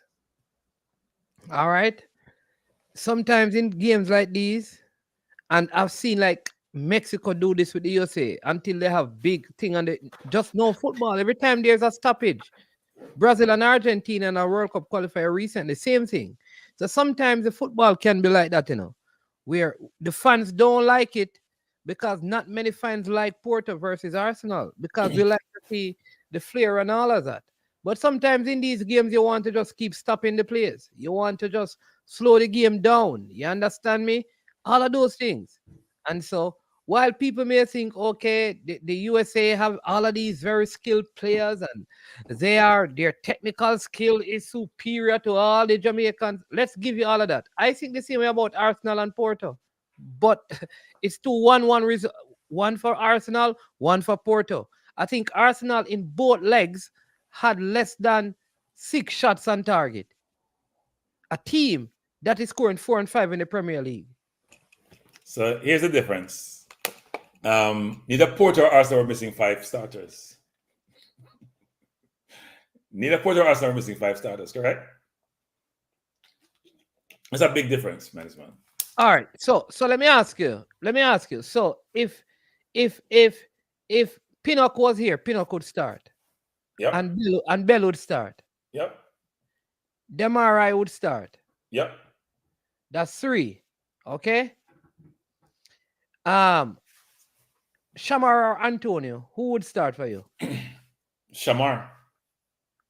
Okay, and that is just given what he did again. That is just physical. It's given 2 things. It's given Antonio has not played a ton of football. Antonio has not scored a goal in a long time. And Shamar has been putting the ball in the net for us at a minimum. So I would have started Shamar. All right. So, and you'd have started Bailey. If you had Jamalo. Based on Bailey's form, he has to start. Okay. All right. So I'm using 5 starters, guaranteed starters. Porto and Arsenal were missing 5 starters. It's a big difference, man. If you took 5, think about it, man. You took the 5 offensive players, 4 to 5 on the US team. You took out Balogun and Pulisic and Weah and Reina. You're putting people like Pepe who are lesser quality. Right? You think about it. You think it for them best players. And then there's not any good defender, Frank. We can't call defender him because to me, not a good defender. It's a big deal, man. It's a big deal. I don't know, because people are making it sound like USA is this juggernaut of a team. In this region, they are. And when Jamaica play them, it's just all USA. And it is like not even competitive. And oh geez, there's no way. This is what I hear. I should hear when Jamaica playing Brazil and the last couple of games, USA versus Jamaica, going back to World Cup qualifying. All of these things I'm hearing with all of those players, I did not see them. I did not. No, but my name's man, I think. I did not. Oh my God. Oh geez. Oh, look at. I don't feel that. Like when I watch Arsenal dropping 6 and 5. When I watch the USA playing Jamaica, I've never felt like, oh my God, look at this USA team against us. No, look, when we play them at the office, it's always a close game, right? When we play them at their house, they have been more successful. We haven't beaten them in a long time, man. Let's forget, true, but I'm talking about, but the games are very competitive. In other words, people say which is funny. People say forget the Gold Cup because of 1-1. Well, the game that was tied, Damian Lowe scored and things. So they say forget that one because it was the F team. All right, fine. I'm giving you that. The game that we played against the USA in the World Cup qualifying, while I could agree with people saying Kemar Lawrence could have gotten a red card early in that game, it wasn't like I was in awe as to how the USA performed. The same thing with the Gold Cup before that as well, and the one before that. I am saying in recent years, I don't see that. I think the last team that I would say, oh my God, this team outclassed us was when Jamaica played Mexico in the recent Gold Cup. I can't remember watching a game when I look at it with all of these, the galaxies of star that USA have. And say, since we have like some of the players that we have had from England, I don't see that. Well, mine is in the recent Gold Cup when we played them, it wasn't their A team, right? True. And when they played Mexico, they wiped the park with Mexico. Literally wiped the park with Mexico. It wasn't even close. And Mexico had their team, and they wiped the park with Mexico. When they didn't have their first team. So the point I'm trying to make, man, is this, which is this. When we have our best team, we have a chance to compete. When we don't have our best team, it's going to be a tougher task. I agree. Now, I understand your point, which is saying, look, we're going there to play a game. We think we have quality players. But if you're to marry up the players, man, and where they're playing, and we're going to say the ball is playing the field, but you just look at the players man for man and where they're playing, most of the quality sits in their team, you know. The entire front seven play in the top 3 leagues in the world. Okay. The top 5 leagues in the world. So let's do it this way. So if all right, do you believe that there's given what you have seen from Demarai Gray for Jamaica, is there and Leon Bailey for Aston Villa? Say we had those players. How far do we have the 2 better wingers, or does USA have the better winger? I think look, it's a tough one, right? Because I'd say Bailey ahead of Weah. I wouldn't say Gray ahead of Pulisic. You know, Pulisic has been playing off late. I wouldn't say that. Even though Gray has done better than Bailey in this region, and we want to stand up playing CONCACAF, the way Pulisic is playing, that's pretty close actually. Now Gray's playing over in Saudi Arabia, but when he comes here, he plays really well. So based on, I would say it's pretty close for those 2. But the problem, management, is this. To me, the big problem is the middle of the park management. Okay, well, that I agree with, because I don't think Shamar or Antonio is far off from the US forwards. Like no, but the Adams and McKinney and Musa management, different class to our midfield, different class. You know what is funny? I think one of the players in our midfield, and fine, I would say those players are really class players, but I think we have underestimated Bobby Reid. It's no joke to be playing at Fulham for so long. The difference management. Bobby Reid is a hard worker. He's going to put in a shift. He has some ability, but we talk about technical ability management. So physically, in terms of running, physicality, game management, game knowledge, it could be similar with them. But the key technical aspect, I think those 3, especially Musa on the ball. So when I listen, because I've been reading some of the comments, right? So when I listen, I don't know if Avis Williams is a Jamaican, but when I listen to Avis Williams, this is basically, we should not get less than 10 love from USA. That's how it sounds to me. Nah, I think we're always competing with USA. No, but that's what I'm saying. That's all I'm saying. He's saying that if you think he's coming to joke around, like they argued, so because they are the best side, Jamaica cannot compete with them. Like, I think we have. Yeah, I think we have to play. Look, we're gonna play how we normally play, right? We're gonna play counter-attacking football, and we're gonna play it long. That's how we play, actually. Now the question is, can Casey and Lati form partnership in the middle of the park, linking up with whoever's playing in the 10 and the wingers to get the ball up to Antonio to be dangerous? That's the question. And can they protect? Can those 2? And again, I don't see the defensive capability, even though Lati is a traditional defender, to protect the back, the middle of the park defensively. All I'm saying to Kranky is this. Miguel, thanks for the super chat, by the way. Go ahead, man. Yeah.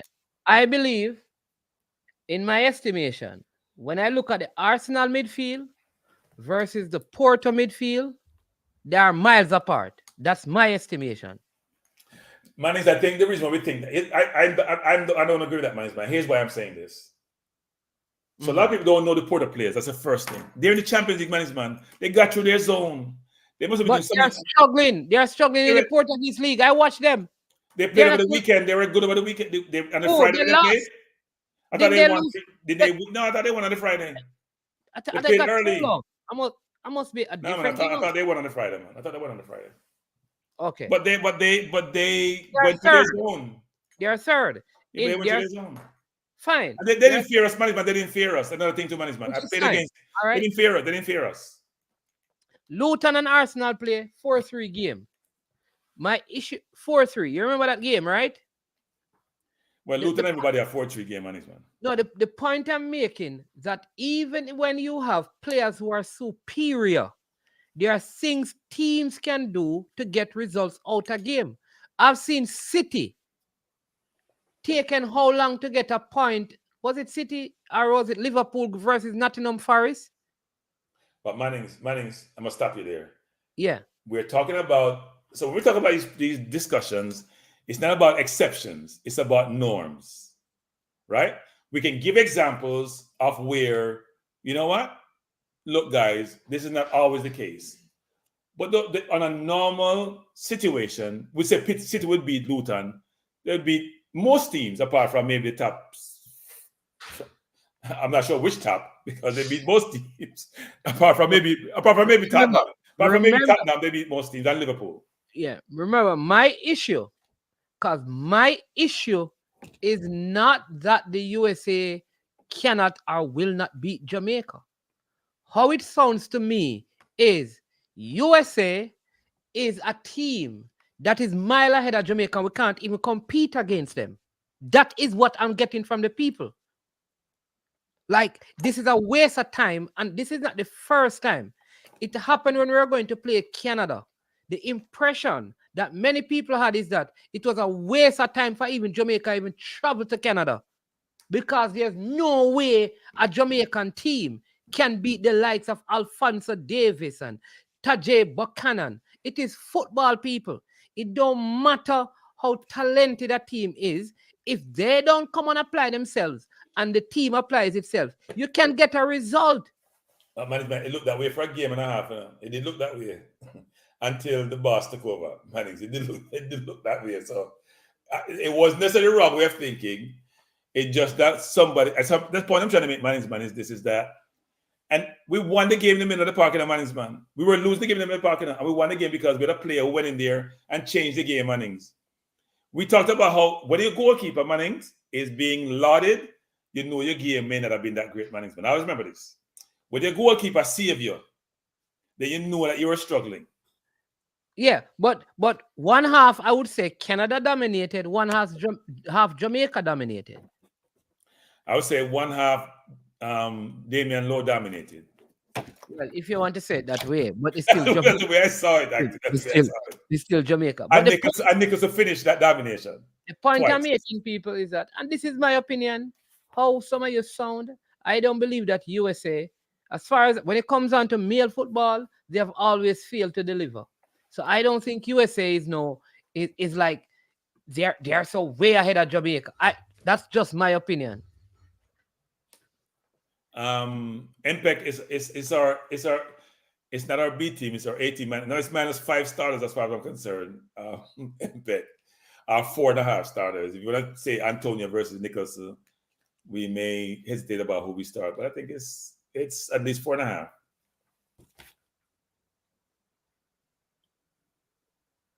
So Miguel is saying that in his perspective, I'm gonna summarize here, we have a small chance of winning.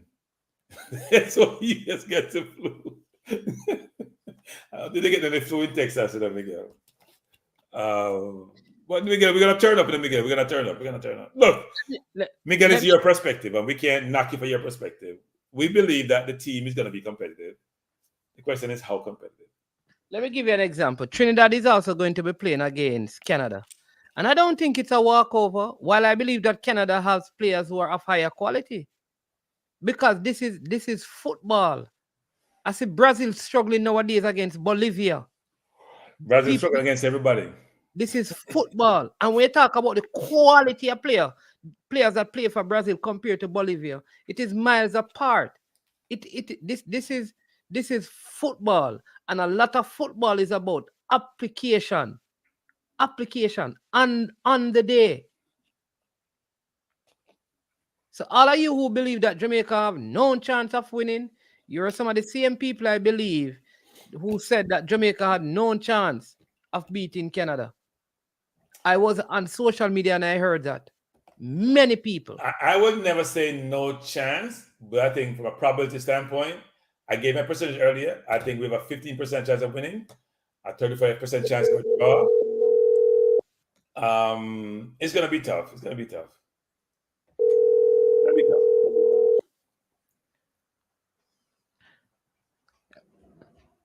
Frank, man is bad. Yeah, Night. I just opening the phone line so you can call. 50-50 after Dwight, I'll call you back. Go ahead, Dwight. Kranky is listening to you.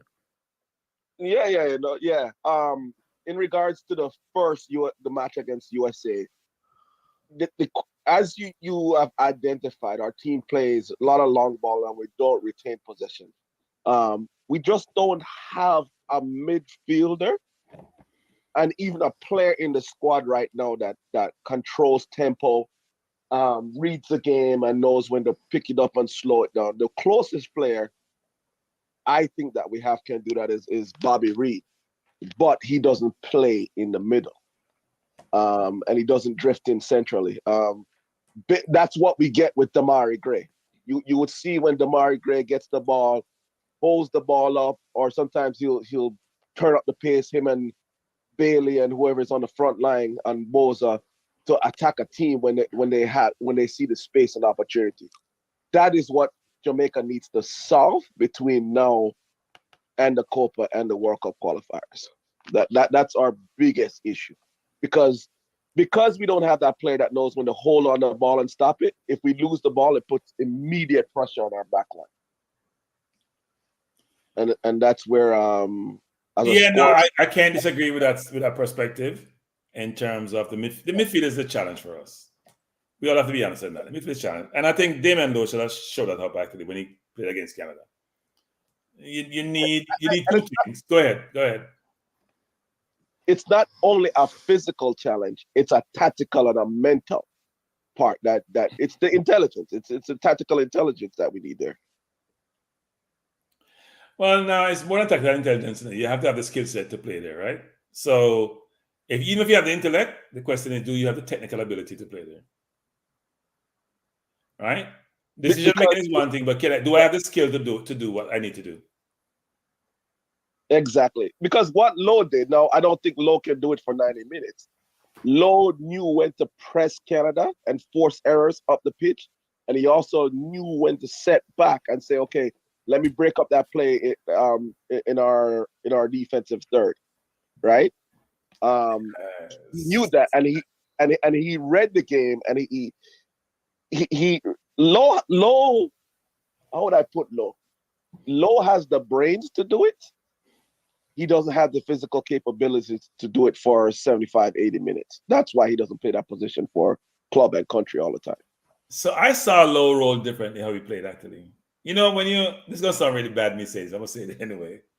You know, when you're playing football, in primary school, and you just follow the ball, anywhere the ball there. That's how I saw Lowe playing midfield.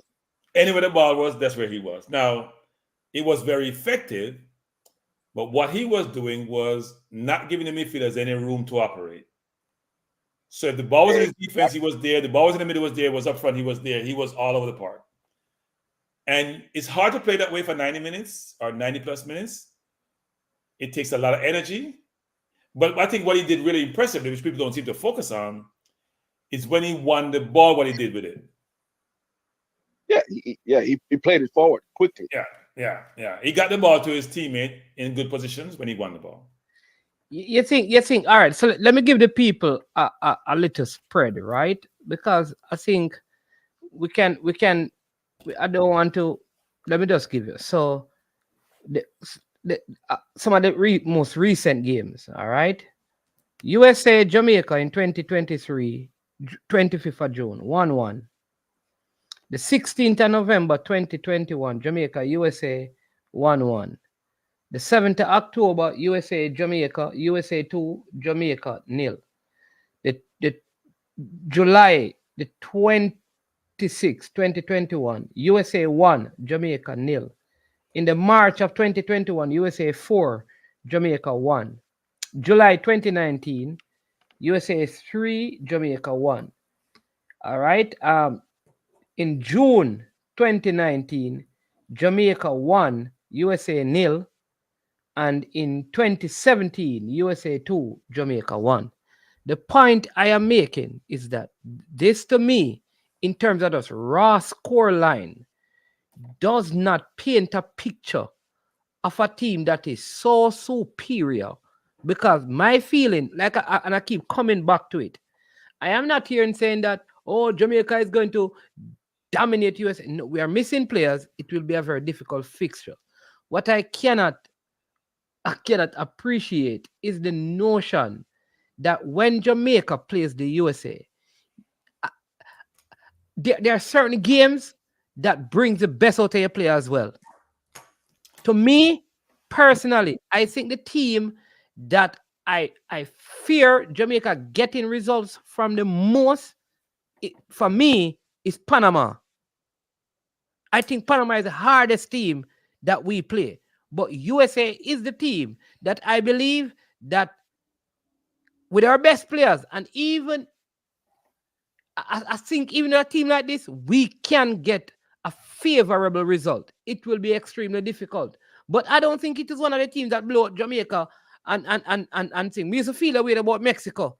Mexico was a team that used to give us 6 and 8 and 9 and 7. USA has never been that team. Yeah, but here's the problem, man. In none of those scores you quoted, did we win? Or when we play them, the problem when we play them is they control the middle of the park. Yeah. We get positive outcomes against Mexico a lot of times, actually. Not in terms of necessarily just winning, but we get chances against Mexico. Mexico miss a lot of chances sometimes, or we play well enough to get a positive outcome. We don't get positive outcomes against the US, actually. Even when we play okay. Right? Because they control the middle of the park. You know what I think would be good, Kranky? You see, if we play the box three with Low, maybe it would allow him sometimes to step into midfield. I think, depending on how the game is going, at some point we put Low in the midfield in the second half if things are not going well. I just don't have the confidence in my midfield, I will admit. I don't see where anybody in the midfield is a maestro. You know, when you had like a Ravel in there, the Ravel had his plus and minuses. You know, somebody can calm the game down, take the ball off the defense, not afraid of the ball.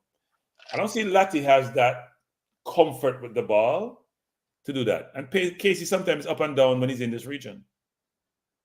And if they're the two starting midfielder, DJ is more comfortable with the ball, but even DJ sometimes is not as present as like him to be. Yeah, he's not as present as like him to be. Quiet. Yeah, he's quiet. He doesn't speak as much.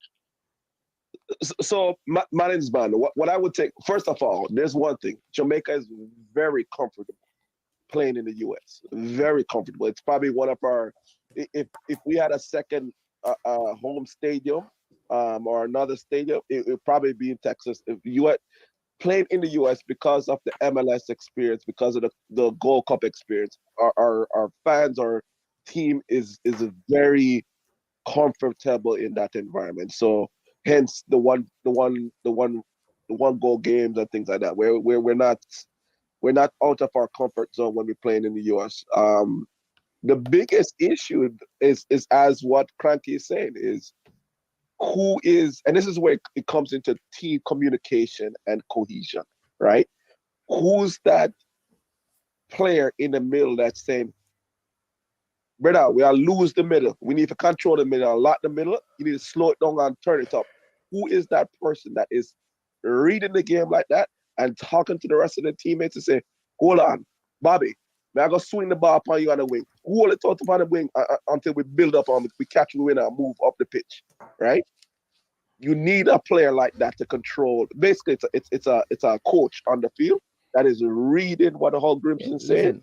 And that's controlling the pace. All I know is that, we were here from 50-50, but all I know is that we have a coach who took Iceland against Argentina on the biggest stage and got a draw with what we would call, compared to Argentina at the time, inferior players. Said coach took an Iceland team against England in the Euros with what we would consider an inferior Iceland team, and they played a technical and tactical game that got them a result. I would caution us, right?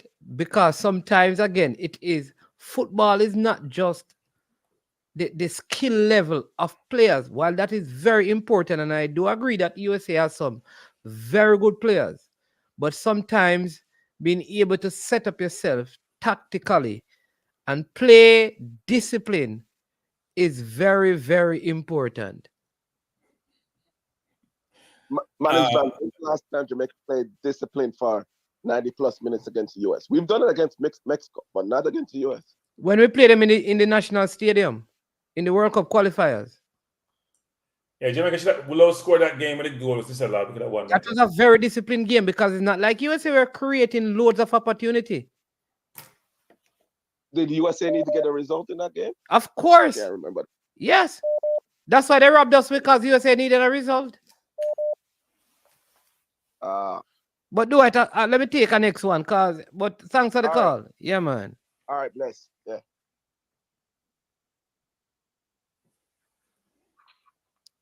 So welcome to the show, Alex. So Dex, please. What I'm saying is that is it hold on, Alex.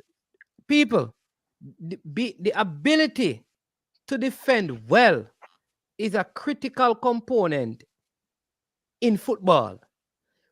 We we like flair too much. We think like it is the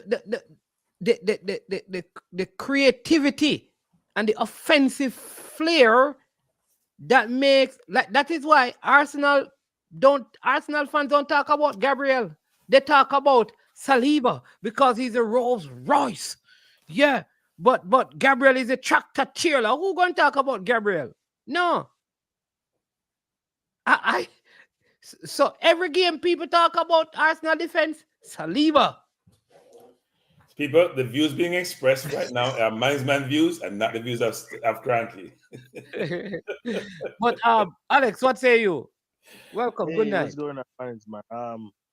I'm saying that USA fans right now they're happy, they're clapping fingers. If they don't win this game, Greg Berhalter need to get fired, and and this Jamaica roster is not so good, so they post a dog walk Jamaica. That's what they're saying. That's what the fans are saying. And my thing on the Leon situation, I think if Leon break the rule, I think he should serve the suspension and do that. Set example for the rest of players not to do it. They need to come in and be committed about the program. I mean, I called in a couple months ago earlier, me, you had a conversation about this management. And the players went out and so forth. But we had a disagreement and agreement on the situation. Yeah. But I guess Yeah. yeah, so yes. So I guess the coach see now and punish the player. I don't think it's no problem. I hate when people come out and act so condescending against their player when the player and did wrong, break the curfew. All you have to say is, yo, Leon break the curfew, and the coach they put him out of the side, but they're bringing up other things that JFF is not professional and JFF is not doing this and JFF is not doing that and JFF. But no, but why not? nobody, the Cranky didn't say anything like that. No, he's not talking about. He's saying he's talking about other programs. We have heard those things. He's right. He's Yeah, right. He's right. yeah. Oh. Yeah. The other people talking about all of this and all of that So, and all of so bringing up other if the issues. coach, what that have to do with the JFF if the coach decide to do that? I don't understand. No. That's the narrative, management. That is a history that drives some of the decisions. Yeah, so yeah, that's what and then and I'm saying like why All right. Cranky, look at this. So There was no didn't suspension. we have something like this at the Gold Cup in Orlando with a whole party business before a game Exactly. with Tapa time with some players? Exactly. But it was happening even the prior to Ireland. Every night the man used to party management because I can tell you I have friends in Ireland that tell me every night the man got party after the game management. Every night. So I'm saying that Cranky, what happened was last month in in September when play against Canada? Why whenever I hear people get suspended and Leon bring up other issues about Leon this and Leon the player now get this and payment and this and that? Why we never hear about it that time, Cranky, in September? But as soon as the player broke the curfew, now they're bringing up narratives that the player broke this and that. And I don't understand why people just so what they're saying is that the curfew was broken because he's not being paid. I don't understand. Like yeah. I'm trying to understand the connection. So the person saying that because Leon break the curfew, they now say Leon the wrong. They might say Leon do other things like JFF not playing Leon on time, Leon not getting better. So what is what I'm saying? So what is the connection between not being paid and breaking a curfew? That's what I'm trying to find out. I think they use it as a leeway to say that that's the reason why Leon is a personal reason why Leon is not in the squad. That's so what I mean. So they're saying that he didn't break the curfew. Yeah, they might be like I said, they didn't really break the curfew. Oh, you understand me? And this happened to such a club, such academy players. But I heard another player, Trevante Stewart, so he didn't break the curfew then. Yeah, that's what. So the videos that were seen the time when you were showing them, they are not real. Then that mean telling say the videos are not real. The AI, the AI. Yeah, management. I think what I've heard, management, is more of when something occur, and you have all these grievances pent up, and you're trying to cloud people's perspective, and you throw all and makes one some sticks, you throw a bunch of stuff out there, hope something stick and distract people. That's what I heard. That a distraction, which makes no sense. Okay, Why so we never heard about this stuff in February and so forth, and other times when we go play in Mexico? Why we not hear about them stuff? so the people are distracted. That's what, because that is the Some issue. cricket forums to dispatch their nonsense management and people listen to nonsense on a regular basis. But I expect. I mean, I like this. I don't think the squad is a bad squad, Kranky. Do you agree? The squad is really not that bad. No, it's not a bad squad, but you want all your best players in your team. Like, here's my problem with the squad. Cranky, do you know that if you had all the players, right, Mhm. that you're asking for, your midfield would still not be stronger? I know. so I don't understand. No. It may be strong if I put Bobby Reed in there. But Bobby Right. Reed is in there now. No. What I mean is that it depends on how I set up my players. If I play out my best players, I probably have too much forwards, but at least I know offensively I'll be strong.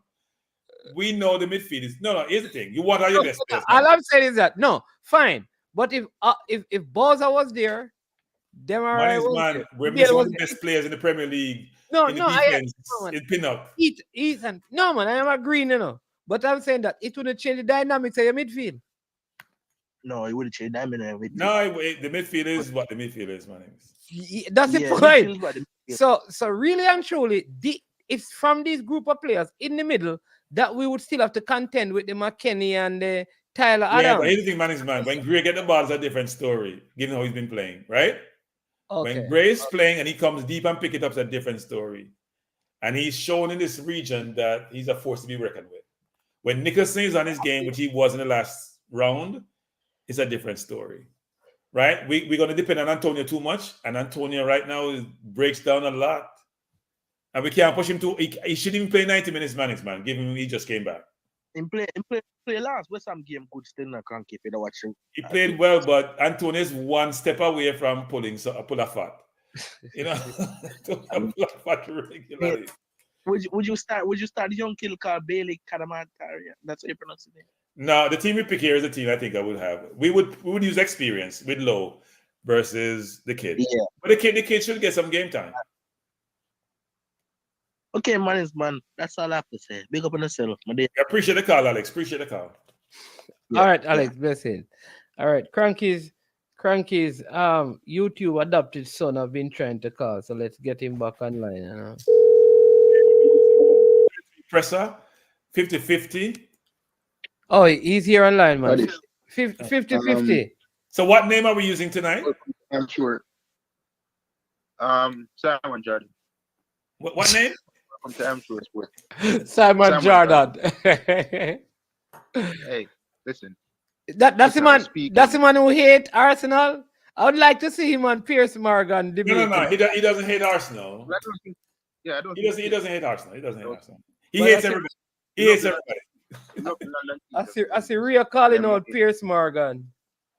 Yeah. Hey, listen, I'm in a United Discord server, right? And there's this United fan who is from Portugal, and he was talking to me about Porto, and he was saying, listen, don't be fooled by the table and where Porto is sitting, right? He says that despite them being third, is not really a quality team as so some people are making them out to be. However, they have the European pedigree, seeing that they've been in the Champions League so long. And I think between the first leg and the second leg, I think they played well in terms of nullifying the attack of Arsenal. And sometimes football has to be played in a way in which it doesn't have to be the most attacking. It doesn't have to be creating a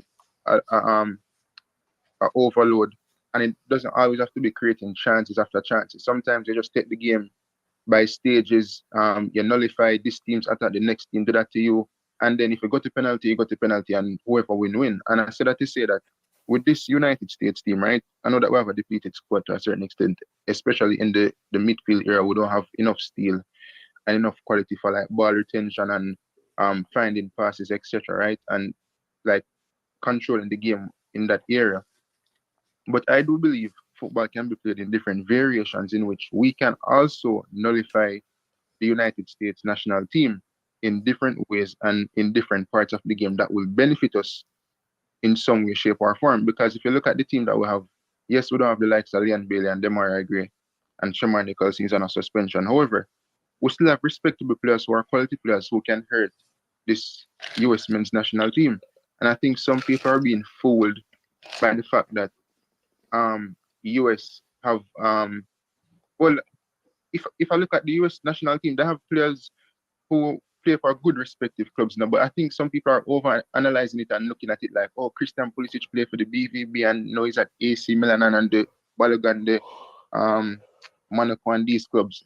We have players who play at the top level as well, who we should show respect to and who can go out there and give USA a good game. And as I said, Mannings, looking back at some of the games over the years against the United States, there have never been a team where I watch Jamaica and be like, oh, we're going to get blown out. It has always been a tight game where the United States at the end kind of take it by probably a lapse in defense by the Jamaican national team, etc. You know, so I believe with this team, depends on how the manager set up tactically, we can do something and get a result against them. 50-30, I think makes a good chance. I'm just gonna call you any name that out there because you have a lot of names. But before I say this, two things on what you said. One about Porto, which is the Spanish man. In 210 plus minutes, it takes one genius play for us to score against Porto. Okay? And we've been scoring goals like crazy. So Porto was good defensively. Secondly, in terms of us in the US, we play the US pretty well no matter what team we put on the field. But they still come out on top more often than not. Right? So this is about outcome. Right? So even if the game is ugly, you still want to come out with a win because you want to go to the finals. And it's going to be tough to do so. Especially since they're at home and they have their fans. Yeah. But so Kranky, what about this? I like Hector in the middle, actually. What I like Hector in the middle. I watched Hector in Orlando when we were in COVID time. I think Hector does a good job of making those 20, 30-yard passes on a dime to his wingers. I think he covers a lot of. He heads the ball pretty well. He's tall, so those balls coming over the top. So I like Hector in the CDM role, but it's not going to happen. What about King? Because King played CDM in the second half of the game in Trinidad. I think King should play right beside the coach on the right-hand side. Okay. Pertaining to this game, right? Yeah. I feel like against this team, the only way Jamaica can win, and it will aid us in terms of getting a result. You see, in terms of how we close down the space and how quickly we close down the space will be crucial. And not only that, I think what we lack many, many times, and aside against Canada, at least in the first half, is how we win back possession at the second balls. Meaning, you see, when you're a team that's not on paper better than the opposition, if you go into that game and you can win back the second balls, and you can at least be efficient with it going forward, you can, and you will always get a result against better opposition teams. But the second balls are always important because once you don't get that second ball, then you put your defense under even more pressure. And what I hope Damian Lord doesn't do against this US team, you see this long ball business where we sustain pressure and then we just kick it upfield and the USA get back the ball and then attack against the Jamaica again.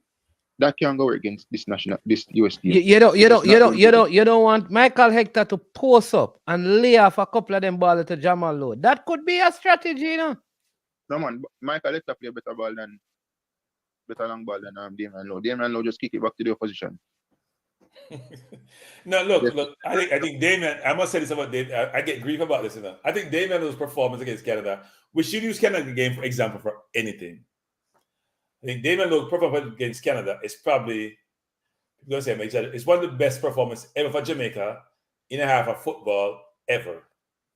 Period. Bar none.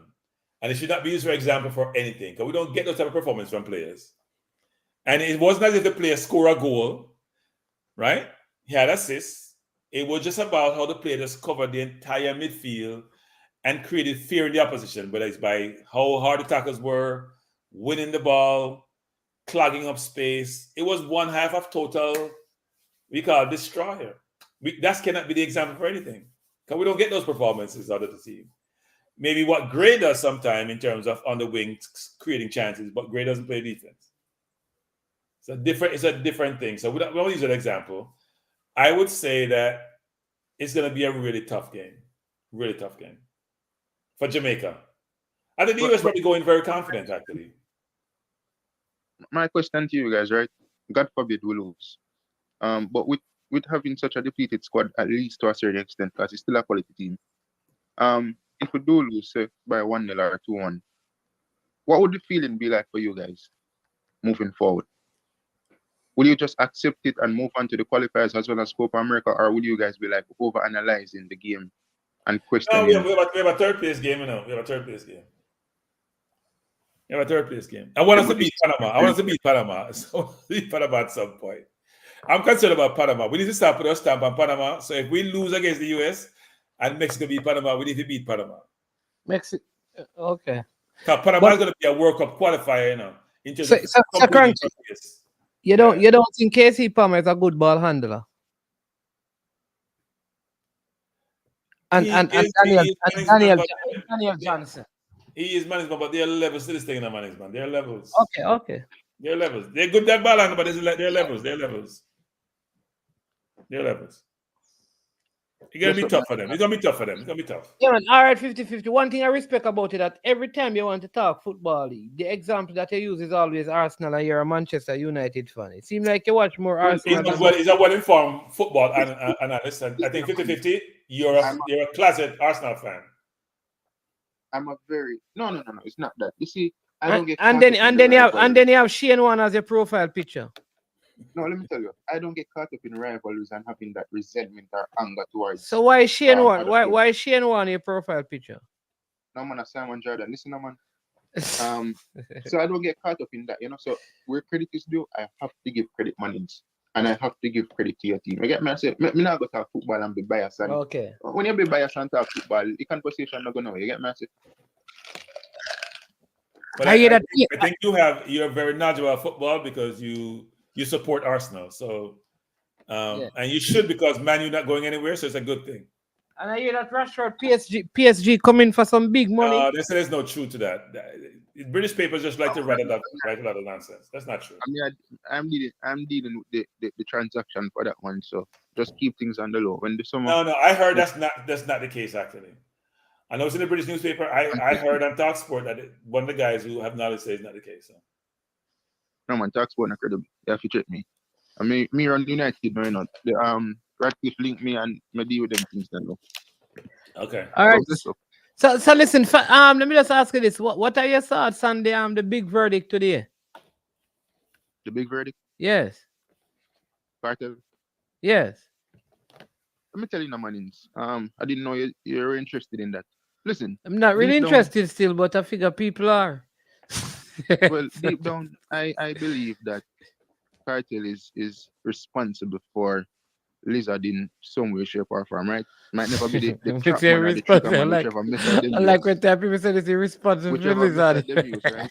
However, what I will say is that I've read over the case and I've listened to numerous amount of videos, and you know, some of the evidence that was presented was inadmissible.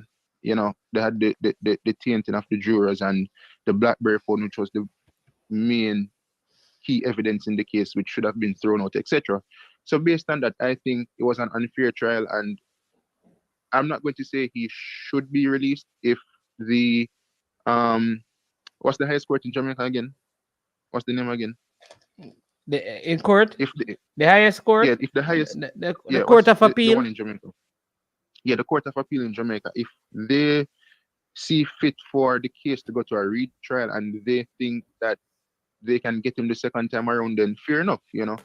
But they will have to have enough evidence this time around, as well as a proper trial, in order to get that outcome that they would like. So I think what the Privy Council did is fair enough. Jamaica should make that decision whether he walks free or they go to a retrial. I don't know why you have to go somebody else's country if you go get some decision about something we're not to do with them. That's confusing. That's like ridiculous. And I think what it shows, Manins, is how far we are as a country in terms of operating on our own. You know, in 2024, we gained independence in 1962, and we still have to go to England to make some of these decisions. We're not a country. We're not independent. You know. Let me read something for you. Shame on Jamaica in that sense. Breaking news. The Supreme Court. Thank you, Duclan. Breaking news coming from Fabrizio Romano. Ian Wright has pleaded with Arsenal to pounce on the opportunity to sign Manchester United Marcus Rashford. Wright believes that he would be a dream signing and would transform Arsenal's fortunes and has urged the club to make it happen as soon as possible. He's a talented player, just that United can't unleash the beast in him.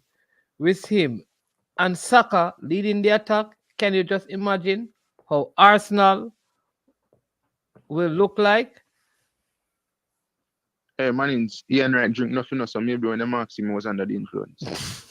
All right, 50-50. Yeah. Cool. Mark and Rashford cannot get Martinelli out the team, so I don't know how that works. So you can, you think you can get out? First of all, Mannings, man, we don't want a luxury player in our team. Martial and Rashford play one way, going forward the opposition goal in the defenders' goal. So we don't want Rashford in our team. Ian Wright sometimes just say things which don't make no sense. So. It's very emotional. Yeah, very emotional. Yeah. He has Jamaican background.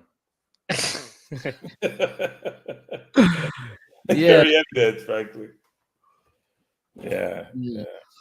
But yeah, also the elections are on Sunday. Everything is set and in place. I understand. So there will be an election on Sunday. The JFF seem happy, man. So the vote it's done already. It's just a formality. Yeah, you know what? Yeah. I was listening to Oral Tracy show this morning, and he had one of the one of the representative from the other side saying the tides are turning. What? Money a drop. Money a drop. I don't know what that means. You think tides are Jamaica they made their money a drop and somebody. But man, I think the JFF seems quietly confident actually. I don't think what they're trying to talk themselves up. If they were so confident, they wouldn't have gone for the beach football to court. That's my view. So yeah. Rob says we should cut our ties with England along. When it comes to these things, then you're not self-determinant, Rob. So I agree with you. This is ridiculous. I don't know why you have to go to England for them to tell you about your system. Yeah, worse. You can't travel to England without with your pass. I don't understand how Jamaica. You can't go England, just go travel with your passport to go England. Yeah, that don't make any sense. I think like it is the worst thing. In like I'm saying that why we have England like some I don't know. It's strange, you know, man. It's really strange, you know. I'm not sure why people aren't hitting out against that nonsense. Like it's ridiculous. It is it's one of the most ridiculous things in Jamaica. Like, why do we have a governor general? Like seriously, what is the point? Yeah, I don't know actually, you know, it's strange. Like think about it. Like, what purpose does he serve? I can see we're like Puerto Rico or Virgin Islands, where you know what, your territory, and therefore, you know, you have to ascribe. Yeah, but I can understand because most of those, even by lifestyle, those people live on American products and those things. Yeah. There's nothing. There's no. When it comes down to Jamaica and England, except for probably remittance, there's really nothing. Not the remittance anymore, man. Not the remittance. They need money in England. They need money. They need to send some money. They need money in England. It's not like before where remittances come from England. Like it's the US now. The US is dominant. Yeah, because I'm trying to figure out like what benefit is there to this relationship that would have a governor general? I don't know. Then you're going to take your keys, your seats. You have things you have to rectify through the judicial system. You're going to England to do that, management. Are we for real? Yeah, that's what I'm saying. It's amazing, actually. It's to me, it's one of the worst things about the country. Like, I don't know why they have changed. It just don't make any sense. It doesn't make any sense. It doesn't make any sense. If like I can understand, for example, like I said with America, because a lot of times with those territories, those people get to come into America, like the US Virgin Islands. US Virgin Islands, Puerto Rico, yes, they do. Yeah. It's like you can go to the colleges there, everything. Lots of Americans go there, do business. You have access to the same kind of banks, all of those things. There is not even a bank. There's no Bank of England or nothing. Nothing. There's no connection. The only convention is an inferiority complex where you have the deciding case that pertains to you and your rules and your regulations. It makes no sense. It's really sad actually. It's more sad than anything else that you'd actually allow yourself to be in that situation. Yes, I heard. Yeah, man. Yes, press up. I heard that there was a time when Jamaicans could travel to England on their passports only, and without all passport too. Yeah, go Yeah, on, that's no longer the case actually. They don't want to them country. They used to go on banana boat. Were they bananas on that boat they went over it, or is it just a naming convention? I think it is shaped. I think it is shaped like a banana. I don't know why it was called. I don't know why it's called banana boat. Well, look, after World War II, they needed the people to come and help rebuild the country. And then after a while, they cut it off. They didn't want you anymore in their country, so they cut it off. Yeah. But it's yeah. But man, I'm looking forward to the games next week, Yeah, I think it will be some good football. I think there'll be some good football. One thing I'll say is that whether you like the playing style or not, Hal Grimson. Let me give you an example. When Jamaica played Mexico in that friendly game, we were very difficult to break down. Even the Argentina coach spoke about how difficult it was to You break mean Argentina, not Mexico. You mean Argentina. Yeah, the Argentina coach, how difficult it was to break down Jamaica. I think since he has been coaching the side in terms of the structure and system and organization of the team, the game against Mexico was the worst. And that was in Vegas. And I think a lot of that had to do with the conditions.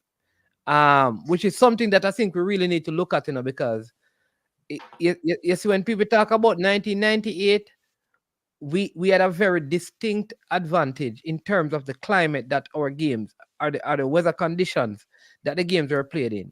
We are now at a place where most of our players they can't deal with the sun. They can't deal with the heat. Yeah, because even the ones that grew up in England. Yeah. I mean, even the ones who have been overseas for very long, it's difficult. Oh, okay. So even like Bailey's going to struggle. The Andre Blakes, those guys struggle when the condition is extremely hot because they have spent so much time overseas in cool conditions. Yeah, but Texas is a different kind of weather, you know. So how come the Mexicans can deal with it and we struggle? That's what I want to know, Kranky. You know what I think though? I don't think they can deal. You see, because Mexico generally has more possession of the ball. They rest on offense, yeah. Yeah, so it's like you are doing a lot of chasing and up and down, so it takes a greater toll on you. So unless we're going to possess the ball, we're going to have that problem. Or you just stay deep and him come to you. Stop chasing them. Stay deep. I think we should play not full deep block, but maybe a half block, somewhere in between. Malik Mills, I was at the game, sir. So I was at the game. I was in the stadium. I was at the training ground. And we trained at 12 o'clock, sir. So Malik Mills, I can tell you what happened. So I was at the game, sir. I was in the stadium. So I am telling you, the heat had a problem on the players. It probably comes to the ground too, doesn't it? When you're playing the field. But I'm telling you, listen, we trained 12 o'clock the day before. And though it was an abbreviated training. Remember, you were flying from one city to the other. And remember how those things work is that it is CONCACAF who set up like the venue for you to train and those things, because it's their competition. Yeah. It was extremely, I'm telling you, it was difficult. It was difficult. Yeah. Well, I mean, you got to acclimate yourself to the weather. Texas at a certain point. I mean, it's a different time of the year. It's March. But in the summer, Texas is brutal. I think they were having heat wave that time too, There was some heat going on. Nevada, Texas, brutal. Hey, sometimes in Texas, you go outside, you can actually feel the weather, man. It feels like a lump. You can touch it and feel it. It feels like a physical thing. It's when you're in the bus driving to the training pitch and you look, you see like the road is boiling. You see like steam. Yeah. Man, I'm telling you, I went to Dallas once and I'm going back to Dallas again. I'll go outside. I put mine outside. I said, we're not going out here. We're staying in the AC, not going out there. Not him to walk, much less. I don't know if people live there actually sometimes in the summer. And it's yeah. But anyway, I know we're almost at the end of the show. It's Yeah, man. 12 o'clock my time. Was it 11 o'clock in Jamaica now? Yeah, We're at 11. daylight savings. You guys don't do daylight savings anymore, right? No. We never they never did. Well, Jamaica, what I mean is that you don't do daylight. Yeah, Jamaica did it one time, didn't they? I really? thought they did at one point. I thought they did. Maybe not. Maybe not. I'm not as old as you know, Cranky. Maybe that was in your days. Maybe they never did it. Maybe they did it. That's corrected. At one time, actually. Yeah. Alrighty. Me and man, but good show as usual. I'm watching my Knicks here winning again. I don't know, man. Oh, the game is still on. They're playing Portland tonight, right? Yeah, I'm very concerned that I've not seen Julius Randle, although OG is back. I heard he has to have surgery now. So I should wait Alright. to do the surgery already. Yeah, I think that drop messed up his shoulder. So, but OB's back and he's playing well, so it's a good thing. But we need Randall back actually. But anyway, people, it's been wonderful having you here. It's been a drama-filled week and more even so a drama-filled day. I think the coach did a really good job, was very calm in explaining his rationale for some of the decisions he has made. And I love his comment about wanting to have the best players in the team. Excuse me, so we can stop beating this drum about where players come from and what management. Why do we keep allowing these people to actually saying question they don't have them can't come with something new management. You know what management should do? You guys used to help them with the questions they ask. Whatever media we have in these forums, they need to work. At the press conference? Yeah. It's very disappointing management. So maybe ask some questions, you just like, really? I thought the two persons who were on the vlogging stuff did very well. I think Blake did well with his questions because he asked about, the goalkeepers. He said that there's been why this new goalkeeper. He asked about. That's a good question, actually. That's a good question about the new goalkeeper. Yeah, why bring in a next goalkeeper? But the coach kind of said it's up to the goalkeeper coach. Then he also asked a good question about Whisper, because basically here it is that you have Whisper you were bringing through, but the coach explained it that he's just at his club finding his footing and all of that. So those are very good questions. Just saying, you know what? Yeah. I'm not. I thought the coach did he refuse the last call at Manning's man? Who? Whisper. Was that when he had his birthday party? Was that the last call up that he missed? Or was there another one after that? You're going back to that, man. Yeah, no, man. But I saw me look on the thing in the Manning's man. So the coach may tell me something, but me I look on things a different way. Yeah, because think about his way, Manning's man. It was a birthday party. He went to his birthday party and didn't take the call up. And if you're a teenager and they make excuses for him, because the handler always make excuses for everything, team people there. And I thought military going to ask a good question about Amari Hutchinson. And the coach did say, because the coach, it's just because people keep asking these things. Remember when the coach was initially asking, why after the friendly games from more than a year ago, the coach, they actually said, that his parents wanted to give him almost like 18 months. And you're really like just, you have like 4 months to go. 18 months for him to decide what he's doing or whatever. Like the coach said to do. Yeah. Look, the kid is young. Let the kid do what he want to do. When he want to do it. That's my philosophy. Because he has to live with his decision that he's making, right? And he should just take his time and make a decision. And if we have space for him, then we bring him in. If we don't, we don't. Here's what it is. We shouldn't pressure the kid to make a decision. Frankly, but he's playing well, so it's a good thing for him too. I agree. What do you think about Ben White, Kranky, as we get close to leaving? As we get ready to Manning's man, he's getting destroyed in the press, Manning's. On the talk shows in the press, they say he's disgraceful. He's not patriotic. They have been awful. And my philosophy, Manning, is this. If I don't want to play, why are you trying to pressure me to play? Manning's man, when you keep me out the squad when you're not playing well, I don't hear you guys stomping out there for me and saying Southgate is awful and horrible and the coach is treating you poorly. So when I decide not to play, what's the big deal? I don't understand. I never understood that, man. Ben White doesn't love football, man. We all know that. Ben White don't play football because he's getting paid. He said that.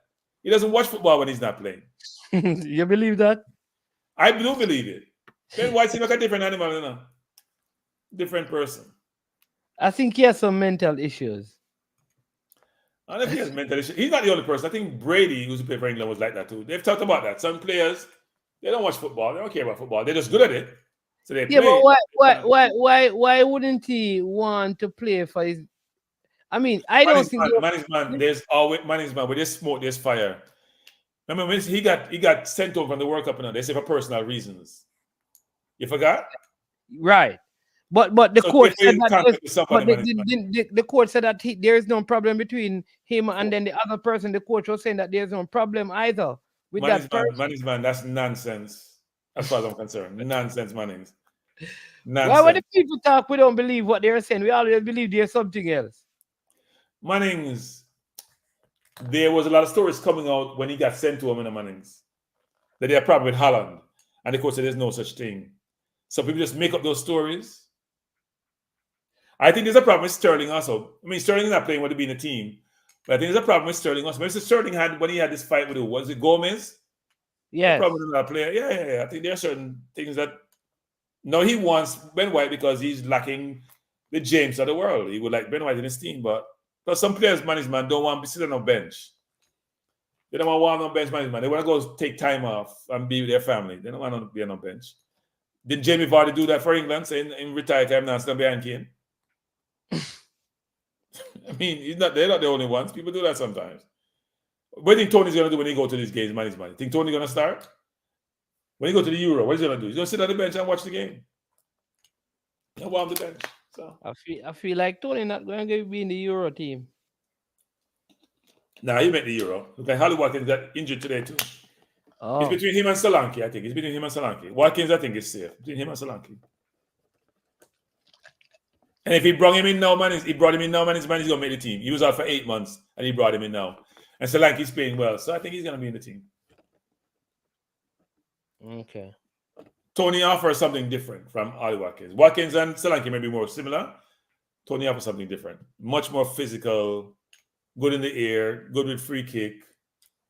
So, yeah. Anyway. It's been good mornings, man. People, it's late. Yeah. Thanks for coming. We enjoy your company. Enjoy the time. And until next time, man, we'll take you home. I'm out. All right, people. There you go. I want to say a big thank you again to Stan Kranky for taking the initiative and doing this show, for every person who came on. Some of you are not here, but if you click back on tomorrow to watch the ending of it, you'll hear that. But thank you so much for viewing. It's always a pleasure sharing moments with you. I'll say this. I like growth that is sure and steady, that it is done in a principled way, and that is important. You may not be the fastest, but at the end of the day, your character and your integrity is intact.